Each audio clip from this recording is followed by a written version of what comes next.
Oh,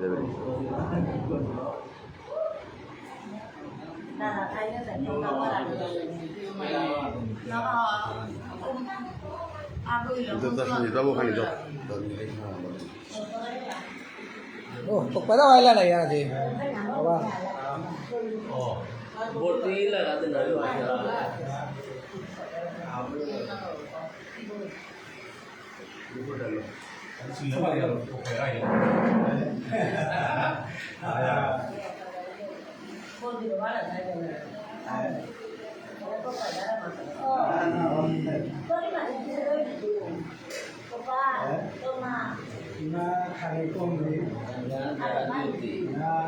Kutianda des.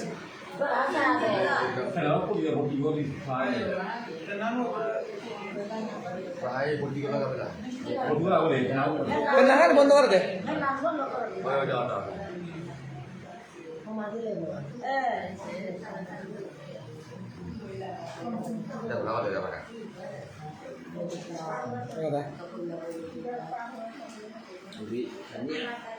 Islam juga.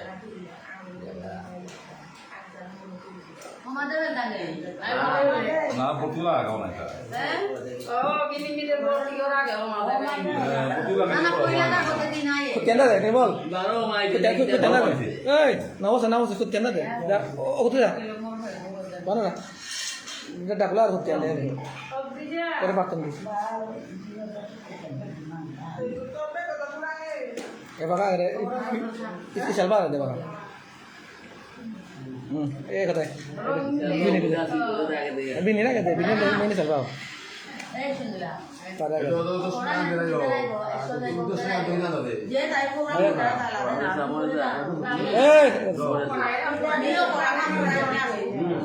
Dostan. Susul mana ada? Oh, kita lo.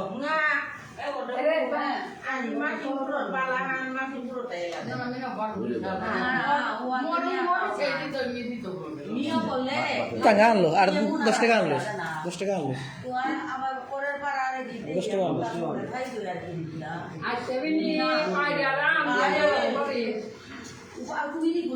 Nah, तेरे दे तेरे दे तेरे बात है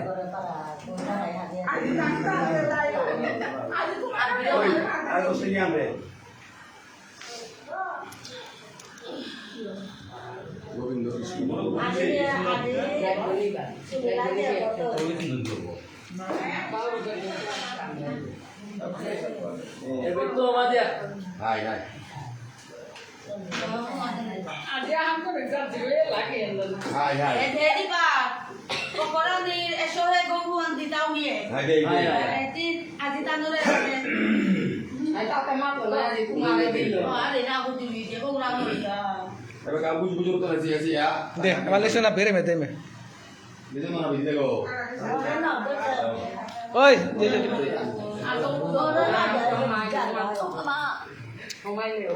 শ্রোতা বৈষ্ণৱ গিৰিগিতানি আজি নিয়মৰ পালিত আমাৰ মাছিমপুৰ পৰগনাত টপুৰী সুনীলা দি এই আজি পালিয়ান লো আহিলিহান দেউতাও পুতক সৌভাগ্য বিদেশে আছে প্রভুর ছায়ান পাক বুলিয়া প্রভুর কৃপান পাক বুলিয়া আজি পালিয়ান লো আমার আহিলিহান ওনার আমার গাঙর তরফের তো তীরে ভক্তিঘাত করিয়ার সজ্জন ভাগবত তীরে কৃপা আশীর্বাদ দান করে দাদিবাং এসাদে ইমে মিলিয়া মিশিয়া আগইয়া করে পাঙ্করা পাঙ্কুরি করে দিয়া থানি রাধে রাধে হাবিরও আমি ভক্তিঘাত করিয়ার হান আজিকার পালি হান যেহেতু সুনীলা দিয়ে হাইলে আনতে আমার পারিসত্তান বহিলা হান আমি মহাভারত রাজি স্বর্গারোহণ পর্বত গেলাঙ্গাহান যুধিষ্ঠির মহারাজ গাছি আত্যপুরী তানুর বংশ পরীক্ষিত মহারাজর রাজ্যহান অর্পণ করিয়া তানু স্বর্গর পথে চালই তাহিয়ান লাই লই কই তোমার ললি আরো দিল এই 7টা টাইম মা না না আমি পাঁচ মাসিমপুরে 10টা 11টা বাজে দাম মাসিমপুরে 11টা বাজে দাম ও করবা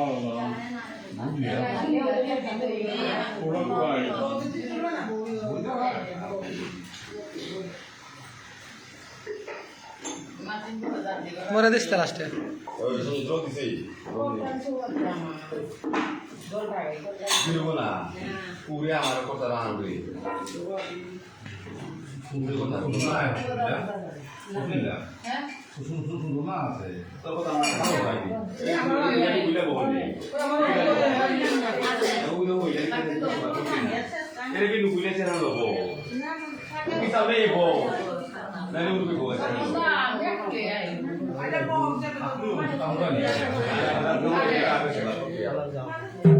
পুরা করে দাইলে গো ওই পুরা করে দাইলে গো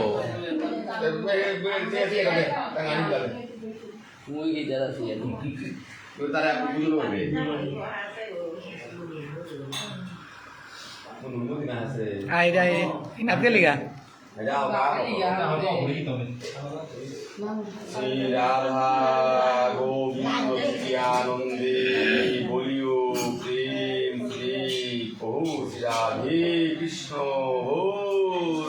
আনন্দে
Logo jangan. Isa daw na.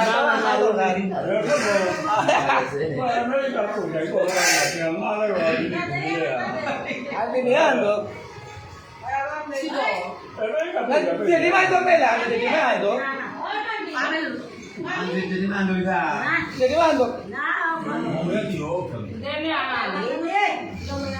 আসলে মানে মোর কথা দেবী নাই তো দিন আমি তোমার পাওরে বিশেষ করে আমার ছেলে যে আমার কুমারীকে লাদা নাম আমি তারা দাবি বা বিদ্যারে নিজে লাগে আলু আর কত লোক দেয়া দে উড়ি আনে আন সব যদি আমার থাকতো থাকে দিন বৈষ্ণব ভক্ত আমি নিয়মর পার্টির প্রভুর নামাহান লকরাদের গাহান আপনার কাছে আমার ক্ষমা সুন্দর দৃষ্টিতে চাঁদি ভাঙা যেখানে নাল করে অপরাণীর কারণ না নল তাই দূরিত্ব আহেসি না ভক্তবৃন্দ তাই হান এখানে নাল করে লঙ্করানি এবার কাউ কাদা বাড়া থাইলে হাবিরে আমি ভক্তি করি আমার দিয়ার আপনার কাছে আহে দিলে আকো হারো হইতা নাই নাকি তা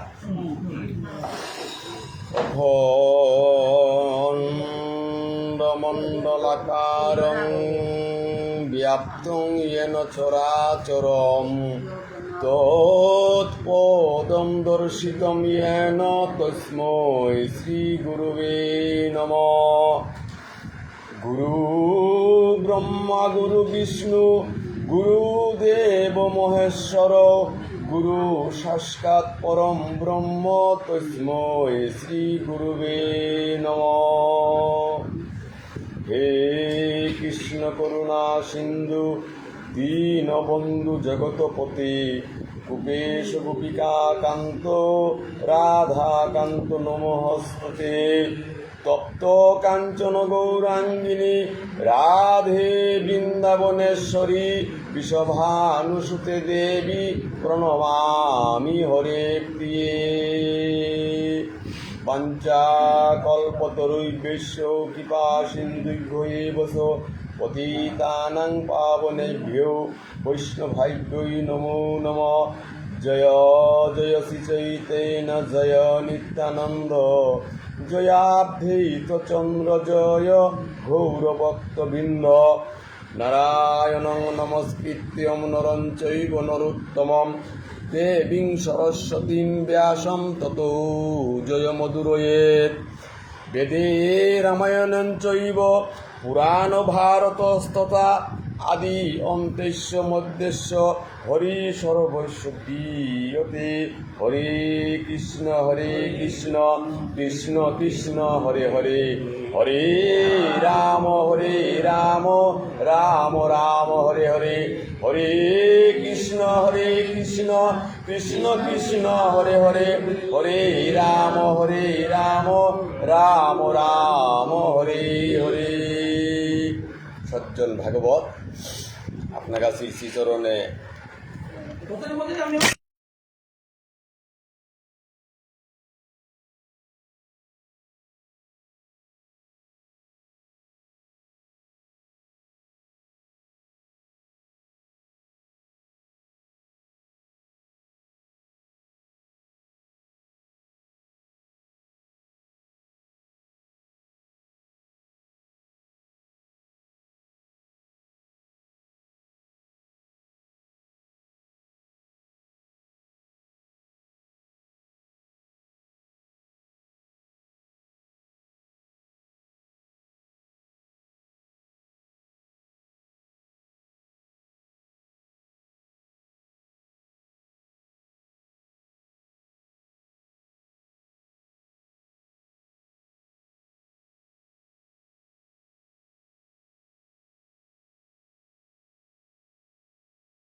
이거다 삼고지겠다 생각해.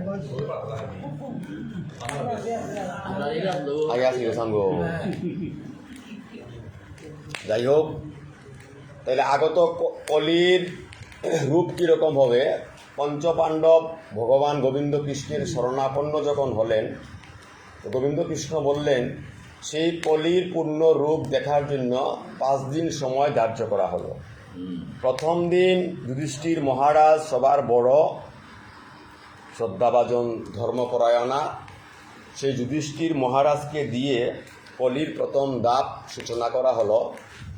যুধিষ্ঠির মহারাজ যখন পরিভ্রমণে গেলেন কলির রূপ দর্শন করার জন্য, এমন এক পর্বত শিখরের কাছে যুধিষ্ঠির মহারাজ গিয়ে থমকে গেলেন। কলির প্রথম রূপ দেখলেন। সেই পর্বত থেকে এক হস্তি, তার উভয় দিকে হস্তির সুর। অর্থাৎ আমরা যে হস্তি দেখি বর্তমান সচরাচর হস্তি একদিকে সুর থাকে, সামনের দিকে সুর থাকে, কিন্তু যুধিষ্ঠির মহারাজ যে দেখলেন দুই দিকে সুর, অর্থাৎ পিছন দিকেও সুর, সামনের দিকেও সুর। এখন যুধিষ্ঠির মহারাজ চিন্তা করলেন তাইলে এই হাতি তার পয়নিষ্কাশন কর্ম কিভাবে করে? যদি দুই দিকেই মুখ থাকে তাদের সুর মানে তো ওই দিকে মুখ আছে, পিছন দিকেও সুর মানে মুখ আছে, তাহলে এই হাতির অবস্থাটা কি হতে পারে? এটা কি দেখলাম? উনি পরিক্রমা করে গোবিন্দ কৃষ্ণকে প্রণাম দণ্ডবোধ করে বললেন, হে গোবিন্দ, অপরূপ এক অবস্থা আজকে নিরূপণ করলাম। যে কি, আমি যখন বনে পরিক্রমার জন্য গেলাম এবং আমাকে যখন তুমি উপদেশ দিলে যে আজকে কলির যুগের প্রথম অবস্থাটা দেখার জন্য, আমি তো কিছুই দেখতে পেলাম না। যে দেখলাম এক হাতি বন থেকে নেমে আসতেছে, হাতির উভয় দিকে সুর, উভয় দিকে মুখ। এটার অবস্থাটা তো আমি বুঝতে পারলাম না। হে গোবিন্দ, কৃপা যদি আপনার হয় আমাকে যদি একটু বলো। গোবিন্দ কৃষ্ণ হেসে হেসে বললেন যে, ধর্মরাজ যুধিষ্ঠির, ধর্ম থেকেই শুরু হয়, আর ধর্ম থেকেই অধর্মের উৎপত্তি হয়। সুতরাং আজকের এই লক্ষণের মূল কারণ হল কলিযুগের প্রথম সূচনা হবে দ্বৈত কথার দ্বারা, অর্থাৎ মানুষের কথার কোনো ঠিক থাকবে না। তারা সামনে যদি এক কথা বলে পেছনে গিয়ে বলবে আর এক কথা, তাদের উভয় দিকেই মুখ থাকবে, অর্থাৎ তাদের মুখের কোনো ভাষা সংযত থাকবে না, তাদের মুখের কোনো ভ্যালু থাকবে না, কথার কোনো মূল্য থাকবে না। কলিযুগের প্রথম লক্ষণ, কথার কোনো ভ্যালু থাকবে না, কেউ কথা দিয়ে কথা রাখতে পারবে না। সে যেই হোক না কেন, প্রথম অবস্থা হলো কলিযুগে কেউ কথা রক্ষা করতে পারবে না, এটা বড় কঠিন হয়ে দাঁড়াবে। এটা হচ্ছে কলিযুগের প্রথম লক্ষণ। অর্থাৎ মানুষ যদি বসে এক কথা বলে, দাঁড়িয়ে বলবে আর এক কথা। বাস্তবমুখী কথা হচ্ছে কলিযুগের প্রথম সূচনা হচ্ছে সেই মিথ্যা দিয়েই সূচনা আরম্ভ হবে। সত্যর এখানে লেশমাত্র থাকবে না, তাও যদি থাকে 100-এর মধ্যে 5% বা 3% সত্য থাকতে পারে। যুধিষ্ঠির মহারাজ গোবিন্দ কৃষ্ণকে প্রণাম দণ্ডবোধ করে সেদিনকার মতো বিদায় নিয়ে দ্বিতীয় দিন পরাক্রমশালী ভীম, তার পালা। ভীম যখন গোবিন্দ কৃষ্ণের চরণে দণ্ডবোধ প্রণতি করে, গোবিন্দ কৃষ্ণ যখন বললেন যে, ভ্রাতা ভীম, আজকে তোমার পালা, কলিযুগের দ্বিতীয় দিন কীরকম হবে তুমি একটু দর্শন করে আসো। ভীম চলতে লাগলো উত্তর দিকে। যেতে যেতে যেতে যেতে সেই পর্বতের শিখরে গিয়ে যখন ভীম দাঁড়ালো, যেই ভীম এখানে যে উপস্থিত, এমনি পর্বত থেকে বিশাল আকৃতির এক পাথর পর্বত থেকে গড়াগড়ি দিয়ে ভীমের দিকে আসতে লাগলো দাঁড়িয়ে। ভীম দৌড়াচ্ছে আর পাথর ভীমের দিকে আগাইতে আছে, এইরকম অবস্থা। ভীম তো বহে দৌড়াচ্ছে, এত বড় পাথর যদি আমাকে চাপা দেয় আমার তো রক্ষা নেই, আমি যত শক্তিশালী হই না কেন, সেই প্রকাণ্ড পাথরের কাছে আমি মাথা নত স্বীকার করতে হবে। এমন এক পর্যায়ে গাছ বৃক্ষ সব কিছুকে ফেলে পাথর যখন নিচের দিকে দাবিত, হঠাৎ করে পাথর এক জায়গায় এসে থমকে গেল। ভীম পেছন ফিরে তাকালেন, পাথর থমকে গেল কেন? এত এত প্রকাণ্ড প্রকাণ্ড গাছ বৃক্ষ এগুলোকে মারিয়ে পাথরটা নিচের দিকে আসতেছে, আর এখন হঠাৎ করে থামলো, তার মানে কীভাবে অবস্থা কি দেখি তো। ভীম অগ্রসর হয়ে দেখল সামান্য এক দুর্বা ঘাস, যেটা দিয়ে আমরা পূজা করি, সেই দুর্বা ঘাসের কাছে এসে প্রকাণ্ড পাথর থেমে গেছে। ভীম বলল, সেটা আবার কীরকম কথা? এত প্রকাণ্ড প্রকাণ্ড বৃক্ষ, সেই বৃক্ষগুলোকে উপড়িয়ে মারিয়ে পাথর নিচের দিকে আসলো, আর সামান্য এক দুর্বা ঘাসের কাছে পাথর থমকে গেল। এর কি অবস্থা? তা তো আমি কী দেখলাম। সেদিনকার মতো ভীম পরিক্রমা শেষ করে গোবিন্দ কৃষ্ণর কাছে গিয়ে আবার দণ্ডবোধ প্রণতি করে বলল, এই গোবিন্দ, অপরূপ এক কাহিনী। আমি যেই পাহাড়ের পাদদেশে গেলাম, পাহাড় থেকে বিশাল এক খণ্ড পাথর গড়িয়ে আসতে আসতে আসতে আসতে আমি ভাবতেছি যে আমাকে ধাওয়া করতেছি, এমন অবস্থায় ওই পাথরখণ্ড দেখলাম সামান্য এক দুর্বা ঘাসের কাছে এসে নত স্বীকার করে সেখানে আটকে গিয়েছে। আমি এর রহস্য বুঝতে পারলাম না। গোবিন্দ কৃষ্ণ মুচকি হেসে প্রকাণ্ড শক্তিশালী ভীমকে বললেন, দাতা ভীম, কলিযুগ এত ভয়াবহ হবে, এখানে ধর্মের লেশমাত্র থাকবে না। মানুষ বিশাল বিশাল যজ্ঞ কর্ম অনুষ্ঠান করবে, বিশাল বিশাল যজ্ঞ করবে, বিশাল বিশাল অনুষ্ঠান করবে, কিন্তু সেই অনুষ্ঠানের কোনো ভ্যালু থাকবে না। কেন? সেই অনুষ্ঠানে ভক্তির লেশমাত্র থাকবে না। তাদের গৌরব, আধিপত্য, শক্তি, সামর্থ্য ওইগুলো প্রকাশ করবে, ভক্তির কোনো লেশমাত্র ওইখানে থাকবে না। ভক্তি কতটুকু থাকবে? বলে ওই যে প্রকাণ্ড প্রকাণ্ড বৃক্ষকে মারিয়ে পাথর যে নিচ দিকে এসে সামান্য একটা দুর্বা ঘাসের কাছে যে নত হলো, সেই দুর্বা সমান হবে তাদের ধর্ম। অনুষ্ঠান তো ঠিকই হবে, শত শত মানুষ, নিমন্ত্রিত অতিথিরা আসবে, সেবা হবে, সব আয়োজন ঠিক থাকবে, কিন্তু সেইখানে সব কিছু পর্যবসিত হবে কেন? অহংকারের জন্য, যে এইগুলা সমস্ত আমি করতেছি, আমার আমিত্বের কারণে এইখানে ধর্ম নামক যে বিষয়টুকু যার জন্য কর্তব্য কর্মা, সেই ধর্মের পরিমাণ হবে কতটুকু? ওই যে দুর্বা ঘাসের সমপরিমাণ। এই হচ্ছে কলিযুগের দ্বিতীয় দিনের লক্ষণ। সেদিনকার মতো ভীম যখন চলে গেল, তৃতীয় পাণ্ডব অর্জুন গোবিন্দর চরণে আসলেন। এসে দণ্ডবোধ প্রণতি করে তৃতীয় পাণ্ডব অর্জুন যখন বেরোলেন, অর্জুন সমস্ত দিন পরিক্রমা করতে কিচ্ছুই দেখতে পেলেন না। যখন বেলি অবসানে একটা নদী, জল নদীর কাছে গেলেন যে একটু জল খেয়ে আমি এবার চলে যাব, যেহেতু কিছুই দেখলাম না। যে জলে নামলেন, এখন দেখলেন মৃত এক প্রাণী, চর্মহীন, মাংস পচে গলে যাচ্ছে, তার উপরে গৃহপক্ষী শকুন বসে টুকরে খাচ্ছে, আর ওই যে মৃত প্রাণীটা নদীর জলে ভেসে যাচ্ছে। হঠাৎ করে দেখা গেল কি, ওই মৃত পশুর গায়ে সংস্কৃত ভাষায় কি যেন লেখা, তার গা শরীরে কি লেখা সেটা তো আর বোঝার সামর্থ্য নেই। অর্জুন আর জল গ্রহণ না করে চলে আসলেন। চলে এসে পুনরায় গোবিন্দ কৃষ্ণর কাছে গিয়ে দণ্ডবোধ প্রণাম করে গোবিন্দ কৃষ্ণকে বললেন, হে গোবিন্দ, অপরূপ এক লীলা আজকে দর্শন করলাম। সমস্ত দিন পরিক্রমা করে ক্লান্ত হয়ে একটু জল তেষ্টা পেয়েছিল, একটু জল সেবা করব বিদায় নদীর জলে গিয়ে দেখলাম এক মৃত প্রাণী ভেসে যাচ্ছে নদীর করবে, সেখানে তার উপরে বসে গৃহপক্ষী শকুন তার মাংস টুকরে খাচ্ছে। আবার দেখলাম তার উপরে সংস্কৃত যেন কি লেখা, তার তাৎপর্য কি? গোবিন্দ কৃষ্ণ হেসে বললেন, এটা কলিযুগের তৃতীয় লক্ষণ হবে। কি লক্ষণ? সমাজে যারা একটু জ্ঞানী গুণী থাকবে, সমাজের যারা ব্রাহ্মণ থাকবে, সমাজে যারা পণ্ডিত থাকবে, সমাজের ব্যক্তিবর্গ যারা জ্ঞানী থাকবে, এদেরকে অন্য যারা আছে তারা তাদেরকে টুকরে খাবে, তাদের কথা কেউ ভালো লাগবে না, কারো ভালো লাগবে না তাদের কথা।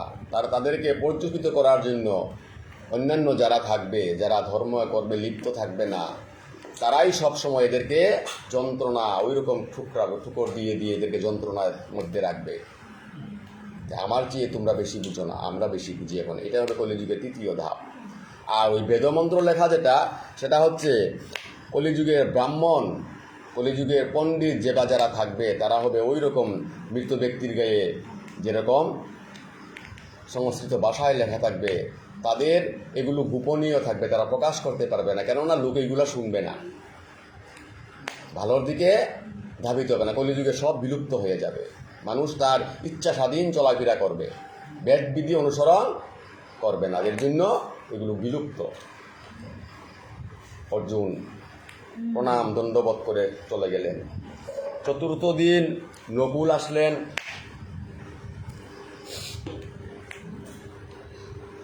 যখন নকুল এসে গোবিন্দ কৃষ্ণকে ভক্তি দণ্ডবোধ করে বেরুলেন, নকুলকে দেখে গোবিন্দ কৃষ্ণ বলেন, আজ তুমি উত্তর দিকে না গিয়ে তুমি পূর্ব দিকে যাও।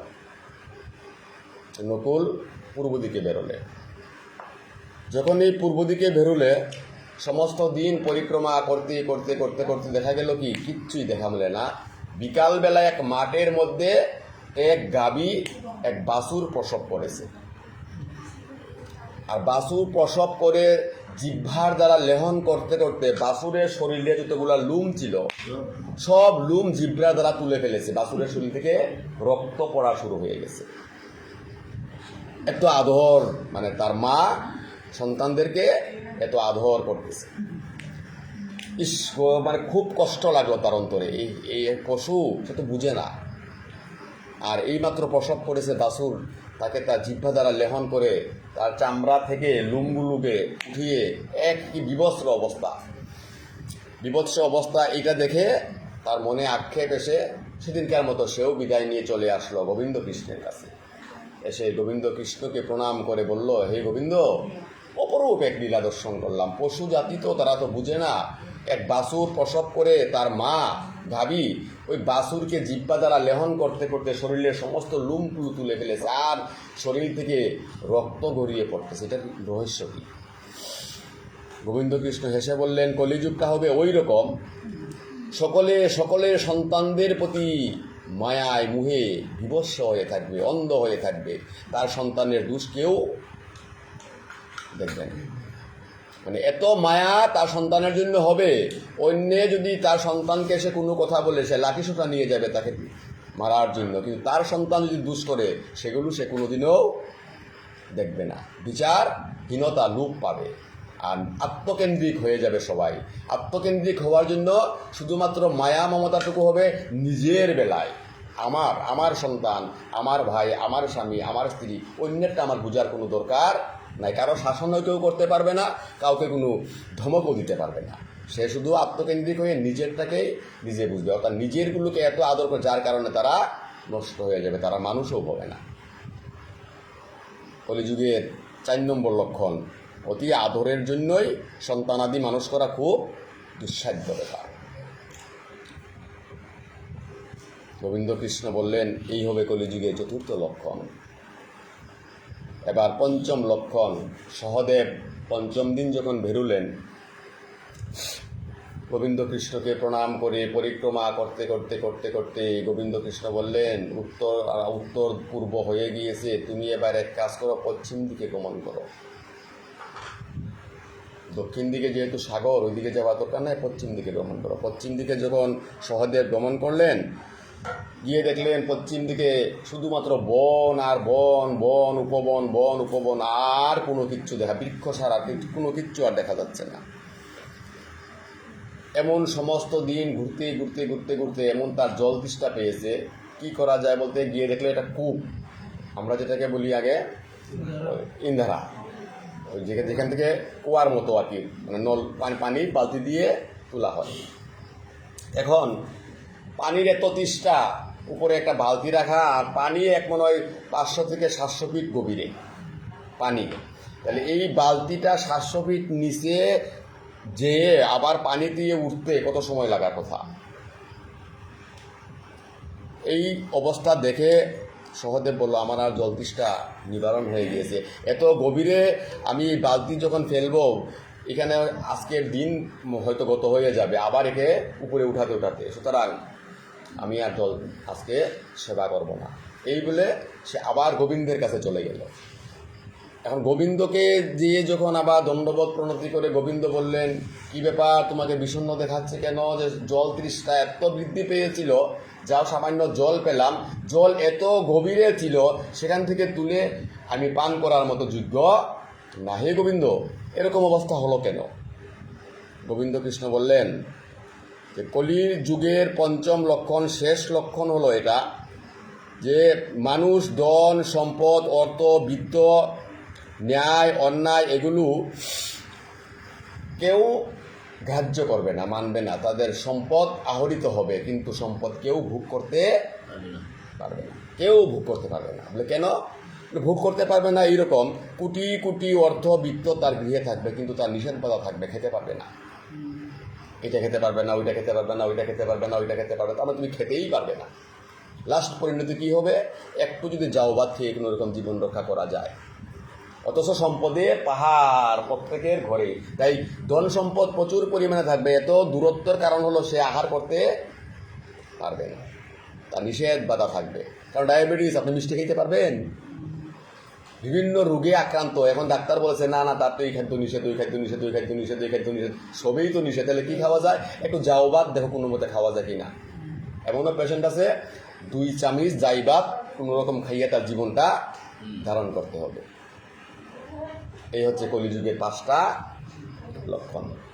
এই পঞ্চ লক্ষণের ভিত্তিতেই কলিযুগ শুরু হবে।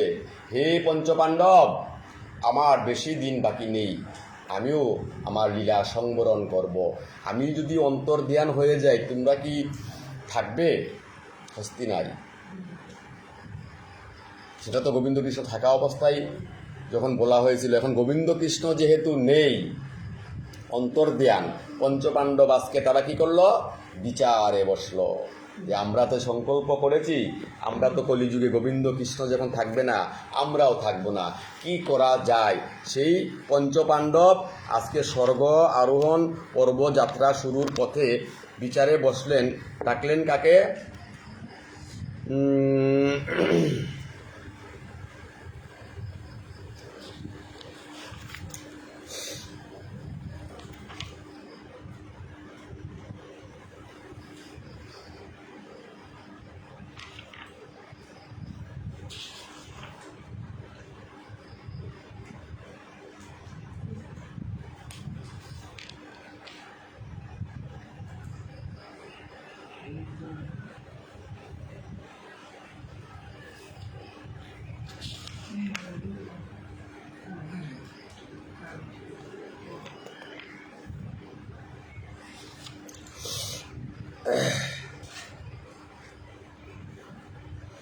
রাজা কোন বাইশব কিবা আবহ আরো, ব্রাহ্মণে আনিয়া দেহ সকল বান্দার। আজকে বিচারের প্রথম অবস্থায় যুধিষ্ঠির মহারাজ সকল বাতাকে ডেকে বলতেছে কি, হে বাতা, আর ভেবে চিনতে কোনো লাভ নাই, এই ভয়াবহ কলির যুগে আমরা বাস করতে পারবো না। সুতরাং আমাদের ধন সম্পদ কি করা যায়, কাকে দিয়ে যাব? তাই ব্রাহ্মণকে ডাকো। একজন ব্রাহ্মণকে ডেকে সমস্ত ধন সম্পদ ভাণ্ডার দান করে আমরা আমাদের গন্তব্যে চলে যাই। কৃষ্ণ বিনা গৃহবাসে নাহি প্রয়োজন, কৃষ্ণেরও উদ্দেশ্যে যাব নির্চিত বচন।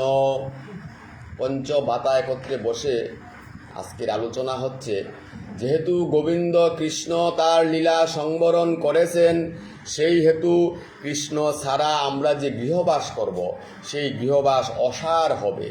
তাই অসার গৃহে, যে গৃহে কৃষ্ণ কথা হবে না, যে গৃহে গৌর কথা হবে না, যে গৃহে কৃষ্ণের নামগন্ধ থাকবে না, সেই গৃহ অসুরের গৃহস্বরূপ হয়। সুতরাং কৃষ্ণই যেহেতু অন্তর্ধান, আমরা আর কার আশায় এই পৃথিবীতে বসবাস করব? সুতরাং আমরা আজই গৃহ ত্যাগ করব। সকল সম্পদ মম, সেই জগতপতি তাহা বিনাতিলেক উচিত নহে স্থিতি। হে ভ্রাতা, আমরা যে স্থাবর অস্থাবর বিষয় সম্পত্তি যা অর্জন করেছি সবই তো গোবিন্দ কৃষ্ণের দান। আজকে হস্তিনায় যদি গোবিন্দ কৃষ্ণ এসে বিচার কার্য সম্পাদন না করতেন, গোবিন্দ কৃষ্ণ যদি কুরুক্ষেত্রে রণাঙ্গনে আমাদের পক্ষে যুদ্ধ না করতেন, আমাদের রথের সারথি না হতেন, এই যুদ্ধে আমরা বিজয় লাভ করা কোনো কালেও সম্ভব না। তাহলে এই সমস্ত যে সম্পদ আজকে হস্তিনার রাজ্য আমরা ভোগ করেছি, অভিষেক করেছেন গোবিন্দ কৃষ্ণ। সুতরাং গোবিন্দ কৃষ্ণই যেহেতু নেই, এই রাজ্যের সমস্ত সুখ আমাদের আজকে বিষময় হয়ে উঠেছে। সুতরাং সব কিছুই আমরা পরিত্যাগ করে চলে যাব। বুঝিয়া রাজার মন বাই চারিজন, করপুট হইয়া করেন নিবেদন। পাণ্ডবের পতি তুমি, পাণ্ডবের গতি, তুমি যেই পথে যাবে সবে সেই পথি। আজ পঞ্চ পাণ্ডব যুধিষ্ঠির মহারাজ, ভীম, অর্জুন, নকুল, সহদেব, ভীম, অর্জুন, নকুল, সহদেব চারজন ভাই যুধিষ্ঠির মহারাজকে এসে বলতেছেন, হে জ্যেষ্ঠ ভ্রাতা, আমাদের পাণ্ডবের পতি হচ্ছ তুমি, পাণ্ডবের গতিও তুমি। আমরা তোমার অনুজ ভাই, তুমি আমাদেরকে যেভাবে পরিচালিত করবে আমরা সেভাবেই পরিচালিত হব। আজ তুমি আমাদের চলার গতি, তুমি আমাদেরকে যে উপদেশ দেবে আমরা সেই উপদেশেই মেনে নিব। সুতরাং তুমি যেই পথে যাবে আমরা সেই পথ অনুসরণ করব। শাস্ত্রীয় সিদ্ধান্ত কি? জ্যৈষ্ঠ যেদিকে যায় ছোটদের পিছন পিছন যাওয়া, জ্যৈষ্ঠকে অনুসরণ করা, জ্যৈষ্ঠকে অনুসরণ করা। কারণ জ্যৈষ্ঠ কোনোদিনও তার ছোট ভাইদেরকে, ছোটদেরকে সে বিপদের সম্মুখীন রেখে কোনোদিন সে পলায়ন করবে না। সমস্ত বিপদে সেই মাথা পেতে নেবে। তারাও যদিও বুঝুক না কেন বলবে কি না না না তারা ছোট, আমি বড় ভাই থাকতে ওরা ছোট, ওদেরকে আপনারা ক্ষমা করুন, যা বলার আমার সাথে বলুন। সমাজের সিদ্ধান্ত, যদি কোনো সমাজে কোনো বিচার কার্য সম্পাদিত হয়, যদি ছোটরা অন্যায় করে, বিচার আসে কার কাছে? গুরুজনের কাছে। তাই আজকে পঞ্চপাণ্ডবের এই বিচারে ভীম, অর্জুন, নকুল, সহদেব বলছে, হে দাদা, তুমি আমাদের গতি, তুমি আমাদের এই পাণ্ডবংশের প্রতি, সুতরাং তোমার গতি যেদিকে হবে আমাদেরও গতি সেই দিকে। এতে যদি তুমি গিয়ে সমুদ্রে ঝাঁপ দাও, তোমার সাথে আমরাও সমুদ্রে ঝাঁপ দেব। তোমা বিনা কে আরো করিবে কোনো কাজ, কৃপায় সংহতি করি লহ ধর্মরাজ। হে ধর্মরাজ, তুমি বিনা এই পাণ্ডবের আর কোনো গতি বা কোনো কর্ম কেউ যে এসে সিদ্ধান্ত দিবে, এইরকম সিদ্ধান্ত দাতা আর পাণ্ডু বংশের মধ্যে কেহ নেই। সুতরাং তুমি আমাদের রক্ষক, তুমি আমাদের পরম গতি। আজকে পিতৃহীন মাতৃহীন তুমি আমাদের জ্যেষ্ঠ ভ্রাতা, তুমি যা মনে করবে সেটাই আমাদের জন্য মঙ্গল, সেটাই আমাদের জন্য আশীর্বাদ। তাই তুমি আমাদের পরম গতি, তোমার কাছেই আজকে আমরা তোমার শ্রীচরণ কমলে মাথা নত করে তোমার গতি কামনা করছি। এত শুনি আশ্বাসেন ধর্ম নরপতি, প্রণমিয়া কর পুটে কহেন পার্শ্বতী। আমি ধর্মপত্নী তব ভাই পঞ্চজনে, আমারে সারিয়া সবে যাইবে কে মনে। তোমার সবার সঙ্গে আমি যাইব নির্ছয়, অনুগত জনেরে না ত্যাজ কৃপাময়। যুধিষ্ঠির মহারাজ আজ ধর্মনরপতি করপুটে প্রণাম ভক্তি করে ধর্মপত্নী পাঞ্চালী এই পঞ্চ ভাতার সম্মুখে এসে বলছেন, আমি কাউকে ছেড়ে যাব না, সবাইকে যেদিকেই যায় সবাইকে একত্রিত করে একসাথে করে আমরা একদিকে যাত্রা করব। একদিকে আমরা যাব, বিপদ যদি আসে একসাথে আসবে, ভালো যদি হয় একসাথে আমরা ভাগ করে খাবো। অনুগত জনেরকে কেউ ত্যাগ করতে পারে না। সুতরাং ধর্মপতি যেহেতু যুধিষ্ঠির মহারাজ সবার বড় শ্রদ্ধেয় শ্রদ্ধাভাজন, তাই তাকেই আমরা অনুসরণ করব। শুনি আশ্বাসেন তবে ধর্মের নন্দন, দ্রুপদ নন্দিনী হইল হরষিত মন, নানা রত্ন সবারে বিলান অপ্রমিত, মথুরা নগরে দূত পাঠানো তরিত। এইভাবে যুধিষ্ঠির মহারাজ যখন দেখলেন কলি সমাগত, কলির ভয়ঙ্কর রূপ সামনের দিকে, এখানে আর জীবন ধারণ করা সম্ভব নয়, তাই সমস্ত ধন রত্ন ভাণ্ডার যেগুলা ছিল সবগুলো সবাইকে বন্টন করে মথুরার দিকে দূত পাঠালেন। মথুরা থেকে কেউ এসে যাতে এখানকার রাজ্যর ভার গ্রহণ করে। যদুবংশ উষা অনিরুদ্ধ সুত ব্রজ নামধর, যদুবংশ শেষমাত্র তিনি একেশ্বর, ধর্মের সংবাদ জানি বজ্র বীরবর, সত্তরে এলেন তিনি হস্তিনা নগর। তাই যখন মথুরায় দূত পাঠানো হলো, যুধিষ্ঠির মহারাজের সংবাদ শুনে দূত মুখে সত্তরে হস্তিনার মধ্যে এলেন বজ্রবীর। ইনি হস্তিনায় এসে যুধিষ্ঠির মহারাজের সাক্ষাৎ গ্রহণ করলেন। যুধিষ্ঠির আশয় বুঝিয়া বজ্রবীর, সত্তরে আইল যতা রাজা যুধিষ্ঠির।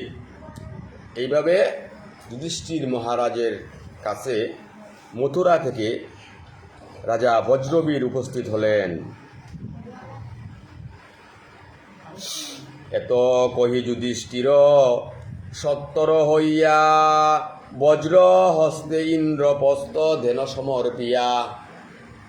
মথুরা থেকে যেই বজ্রবীর আসলেন, আজকে পঞ্চ পাণ্ডব বিচার কার্যে বসে বললেন, আমরা হস্তিনার যে রাজ্য, আমরা পঞ্চবাতা হস্তিনা রাজ্য ত্যাগ করে আমরা স্বর্গের পথে গমন করব।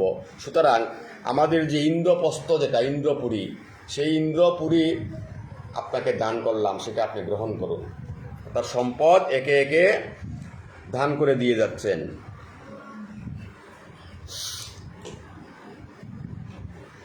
তবে যুধিষ্ঠির রাজা হস্তিনাভু বনে, পরীক্ষিতের বসালেন রাজসিংহাসনে। এখন দ্বারকা নগরী মথুরা রাজা বজ্রবীরকে দান করলেন ইন্দ্রপ্রস্থ যেটা, আর হস্তিনা রাজ্য যেটা তারা বসে বিচার করলেন, আমাদের বংশ রক্ষা করার জন্য আমাদের জ্ঞাতি যদি কেউ জীবিত থেকে থাকে, বংশ পরম্পরায় এই রাজসিংহাসনে তাকে বসিয়ে আমরা যাত্রা করব। এইভাবে তারা বিচার করে দেখলেন পরীক্ষিত মহারাজ তাদের বংশীয় অনুজ, তাই পরীক্ষিত মহারাজকে তারা হস্তিনার রাজ্যে অভিষেক করালেন। শুভক্ষণ করিয়া পাণ্ডব পঞ্চবীর, দ্রুপদ নন্দিনী সঙ্গে হইলেন বাহির। এইভাবে পঞ্চপাণ্ডব পাঞ্চালী সহ হস্তিনা রাজ্য পরীক্ষিত মহারাজের কাছে সমর্পণ করলেন। সমর্পণ করে অভিষেক করিয়ে, হে পরীক্ষিত, এই হস্তিনা রাজ্য ৩৬ বছর আমরা রাজ্য তো করেছি, তাহলে ভগবান গোবিন্দ কৃষ্ণ যেখানে পঞ্চ পাণ্ডবকে অভিষেক করে গিয়েছিল, সেই অভিষেককৃত রাজ্য যেটা ছিল হস্তিনানগর, এই হস্তিনা কুরুক্ষেত্রের যুদ্ধের পরে হস্তিনা রাজ্য অনুশাসন করেছে ৩৬ বছর। এই ৩৬ বছর পর্যন্ত পঞ্চপাণ্ডব হস্তিনা রাজ্য তারা রাজ্যভার গ্রহণ করেছিল। ৩৬ বৎসর পর যখন গোবিন্দ কৃষ্ণ অন্তর্ধান লীলা সংবরণ করলেন, পঞ্চপাণ্ডব দেখলেন এই হস্তিনা রাজ্যে আর বসবাস করা সম্ভব নয়, সুতরাং আমরা এই রাজ্য কাউকে দিয়ে আমরা গমন করব। এমতো অবস্থায় এই পঞ্চপাণ্ডব পরীক্ষিত মহারাজের কাছে রাজ্যভার অর্পণ করলেন। সুতা বৈষ্ণব গিরিগিথানি, এই পরীক্ষিত মহারাজ যেদিন রাজ্যভার অর্পণ করলেন, যুধিষ্ঠির মহারাজ যেদিন রাজ্য সিংহাসন থেকে পরিত্যাগ করলেন, ওই দিন থেকে কলিযুগের শুভ সূচনা। পরীক্ষিত মহারাজ সিংহাসনে বসলেন, আর যুধিষ্ঠির মহারাজ পঞ্চব্রাতা সহ হস্তিনা ত্যাগ করলেন। সেই দিন থেকে দাপর যুগ শেষ, আর কলিযুগের শুভ সূচনা।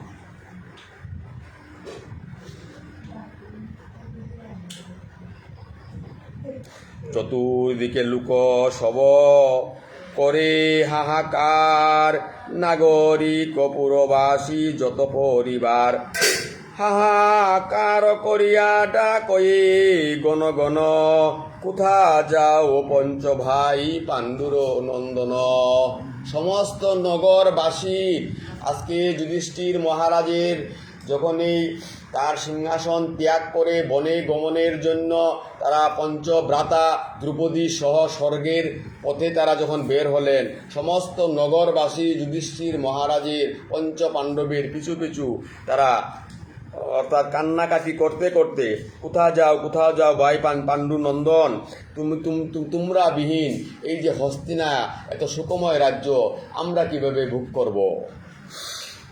ওহে মহারাজ তুমি যাও কোথাকারে, কোথা যাও বিমসেন পার্থ মহাবীরে, কোথা যাও মাতৃসুত দ্রুপদ দহিতা, কোন দোষে মুরা সব হইলু বঞ্চিতা। সমস্ত নগরবাসী প্রজা তারা পঞ্চ পাণ্ডবের আজকে স্বর্গের পথে গমন দেখে সবাই এসে বলতেছে যে আমরা কোনো অপরাধ করলাম কি না, আপনারা রাজ্য অভিষেক করার পরে রাজ্য শাসন করতে যে যদি আমাদের কোনো ভুল ত্রুটি হয়ে থাকে, হে পঞ্চব্রাতা আমাদেরকে ক্ষমা করুন, আপনারা ফিরে আসুন হস্তিনা রাজ্যে, আপনাদের রাজ্য আপনারা আবার গ্রহণ করুন।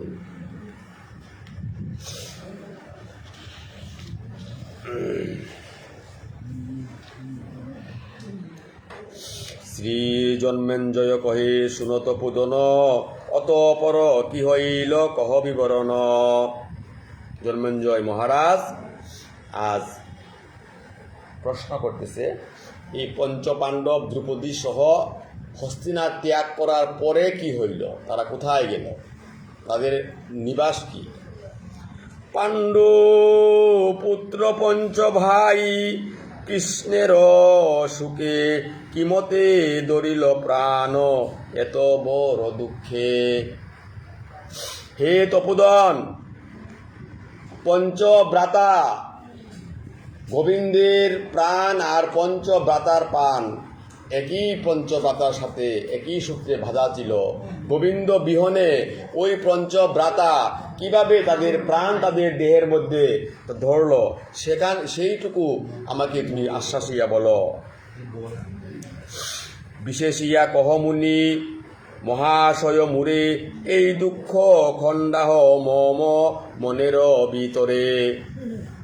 সুতরাং আজকের যে বিষয়টা হইল, অনাদিরাদি গোবিন্দ কৃষ্ণ অন্তর্ধান হওয়ার পর পঞ্চ পাণ্ডব গোবিন্দ কৃষ্ণ বিহনে তাদের জীবনযাত্রা কিভাবে নির্বাহ করল, তাদের গতি কি হলো। আমার প্রশ্ন, তুমি অতি দ্রুত আমার এই প্রশ্নের সমাধান তুমি আমাকে দাও, এই দুঃখ কিভাবে খণ্ডন করব।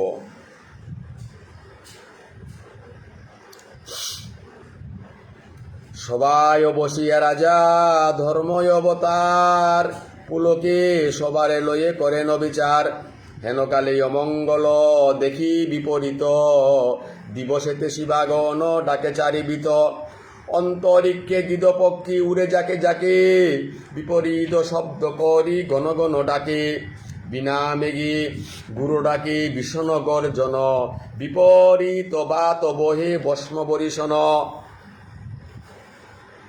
কেন তারা আজকে হস্তিনা রাজ্য ত্যাগ করে স্বর্গের পথে গমন করল, এই বিবরণে সবাই বসে ধর্মরাজ যুধিষ্ঠির মহারাজ পঞ্চব্রাতা সহ যখন বসেছিলেন শেষ সবার দিন, সেদিন দেখলেন দিনের বেলা শিয়াল ডাকে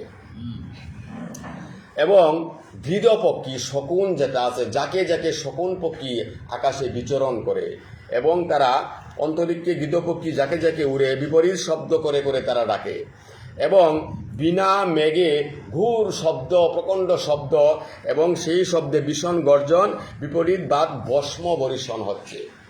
এই যে অমঙ্গলের লক্ষণ, সেই দিনে শিয়াল ডাকা সেটা অমঙ্গলের লক্ষণ, আকাশে শকুন পাখি উড়ে বেড়ানো সেটা অমঙ্গলের লক্ষণ, এবং যদি অর্থাৎ শুধুমাত্র বজ্র বৃষ্টি হয়, সেখানে বৃষ্টিপাত না হয়, সেটাও অমঙ্গলের লক্ষণ।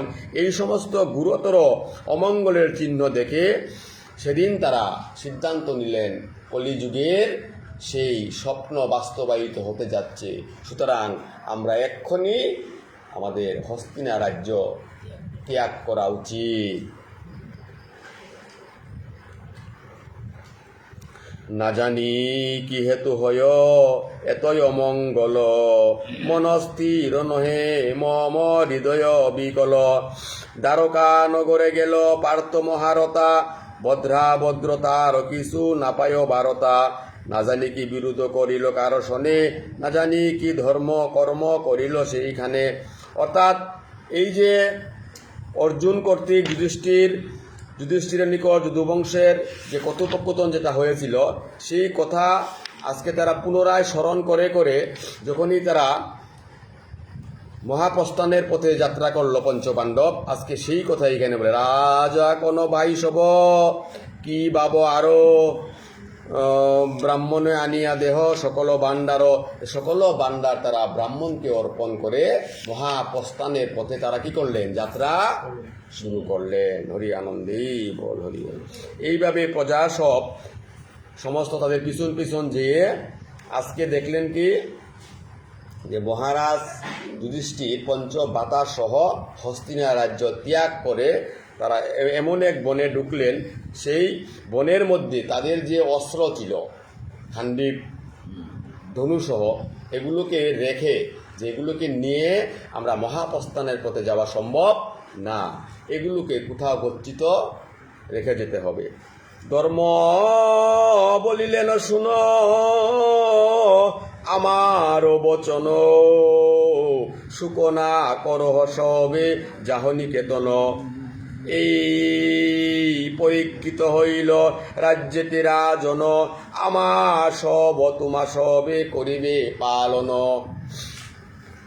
সমস্ত প্রজাবৎসল যখন পঞ্চপাণ্ডবের সাথে সাথে হস্তিনার শেষ সীমানা পর্যন্ত চলে আসলো, পঞ্চপাণ্ডব আর হস্তিনা রাজ্যের দিকে ফিরে যখন তাকাচ্ছে না, ধর্মরাজ যুধিষ্ঠির মহারাজ সেই সমস্ত প্রজাবৎসলকে বলতে লাগলেন, হে ভক্তবৎসল প্রজা, আমি যেরকম তোমাদেরকে রাজ্য চালাতে গিয়ে যেভাবে তোমাদেরকে আমি যত্ন করে প্রজা হিসাবে তোমাদেরকে আমি দায়িত্ব পালন করেছি, আজকে পরীক্ষিত মহারাজকে আমরা রাজ্য অভিষেক করে রাজ্য সিংহাসনে বসে এসেছি, সেও আমাদের এই অনুরূপ তোমাদেরকে নিয়ে সেই হস্তিনা রাজ্য পরিচালনা করবে, সুতরাং তোমরা তোমাদের রাজ্যে ফিরে যাও।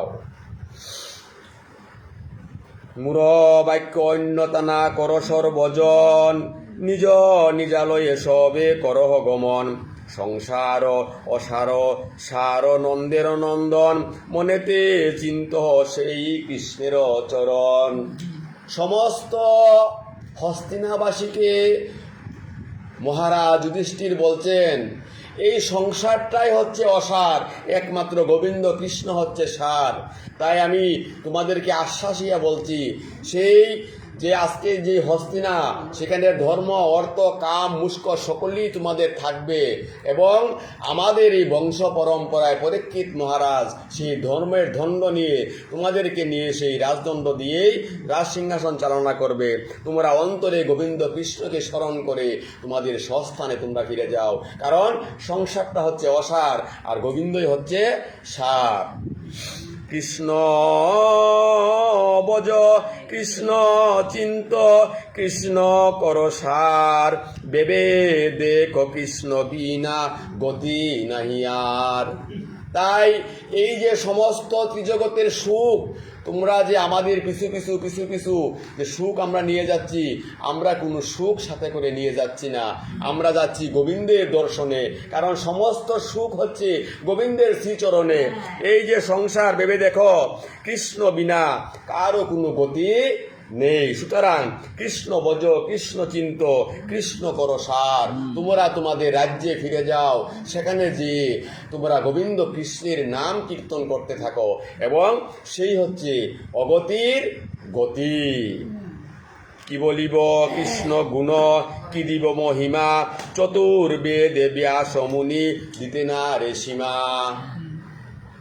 অনাদির আদি গোবিন্দ কৃষ্ণের নাম, রূপ, লীলা বলার মতো যোগ্যতা ক্ষমতা আমার নেই, যেটা মহামুনি ব্যাসদেব বেদ 4টা রচনা করেও তার সীমা দিতে পারেনি। সুতরাং কৃষ্ণের কথা আমি তোমাদেরকে কি বলবো। হা কৃষ্ণ যো কৃষ্ণ নাম বলে যেই জন, অক্লেশে বৈকুণ্ঠে যাই ব্যাসের বচন। যখন কেউ হা কৃষ্ণ হা গোবিন্দ বলে অন্তর থেকে একবার গোবিন্দকে স্মরণ করে, অনাদির আদি গোবিন্দ কৃষ্ণ অনায়াসে সেই ভক্তের হৃদয়ে এসে পর্যপিত হয়, এবং সেই ভক্তকে পরিত্রাণ করে সেই বৈকুণ্ঠের পথে গোবিন্দ তাকে নিয়ে যায়। তাই আমরা যখন শতনাম দেখি, নাম বজ, নাম চিন্ত, নাম কর সার, নাম বিনা কলির কালে ধর্ম নাহি আর। শুনো শুনো ওরে ভাই, নাম সংকীর্তন, যেই নাম শ্রবণে হয় পাপ বিমোচন। ব্রহ্মা আদি দেব যারে ধ্যানে নাহি পাই, সেই দন বঞ্চিত হলে হবে কি উপায়। তাই ব্রহ্মা যিনি আমাদেরকে সৃজন করেছেন, সেই ব্রহ্মা পর্যন্ত গোবিন্দের লীলা বুঝতে পারেনি। তাই তার লীলা আমি তোমাদেরকে কি বুঝাবো, তোমরা তোমাদের সস্তানে গিয়ে গোবিন্দ কৃষ্ণের নাম করো।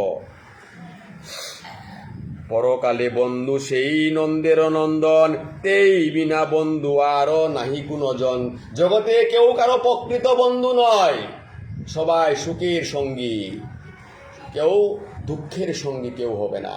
তাই একমাত্র তোমার সুখে দুঃখে যিনি তোমাকে আশ্রয় করে, তুমি যাকে আশ্রয় করতে পারবে, যে তোমাকে দুঃখের দিনেও ফেলে যাবে না, এবং ঐশ্বর্য সুখ যখন আসবে তখন তুমি তাকে স্মরণ না করলেও যে ক্রোধ জন্মাবে না, সেই হচ্ছে পরম বন্ধু, তিনি হচ্ছেন গোবিন্দ কৃষ্ণ। সুতরাং সেই বিনা জগতে আর কোনো প্রকৃত বন্ধু থাকতে পারে না। সদা কৃষ্ণ পদে মতি রাখে যেই জন, অনায়াসে তরি যাই এই ভব বন্দন। যত বিপদেই আসুক না কেন, যত সুখেই আসুক না কেন, সুখের সময়ও সমস্ত সুখ আল্লাহ যা পেয়েছি গোবিন্দের কৃপায় পেয়েছি, এবং যত দুঃখই আসুক না কেন, সমস্ত দুঃখের মাঝে থেকেও আমি গোবিন্দকে যেন দোষারোপ না করি যে হে গোবিন্দ, তুমি আমাকে এত দুঃখ দিচ্ছ কেন, জগতে সবাই সুখী, আমি কেন দুঃখী। যে না, সেটা প্রত্যেক জীব তার প্রারব্ধ ফল ভোগ করতে যায়। সুতরাং অনায়াসে তরি যাবে এ ভববন্ধন, যখন তোমরা গোবিন্দ কৃষ্ণকে সুখে দুঃখে সাথী করতে পারবে। দুঃখের সময়ও হা কৃষ্ণ, সুখের সময়ও হা কৃষ্ণ, তুমি ছাড়া জগতের আর কোনো বন্ধ নাই। সমস্ত সুখ তোমাকে ঘিরেই, সমস্ত দুঃখ তোমাকে ঘিরেই, সুখ দুঃখ সমভাব।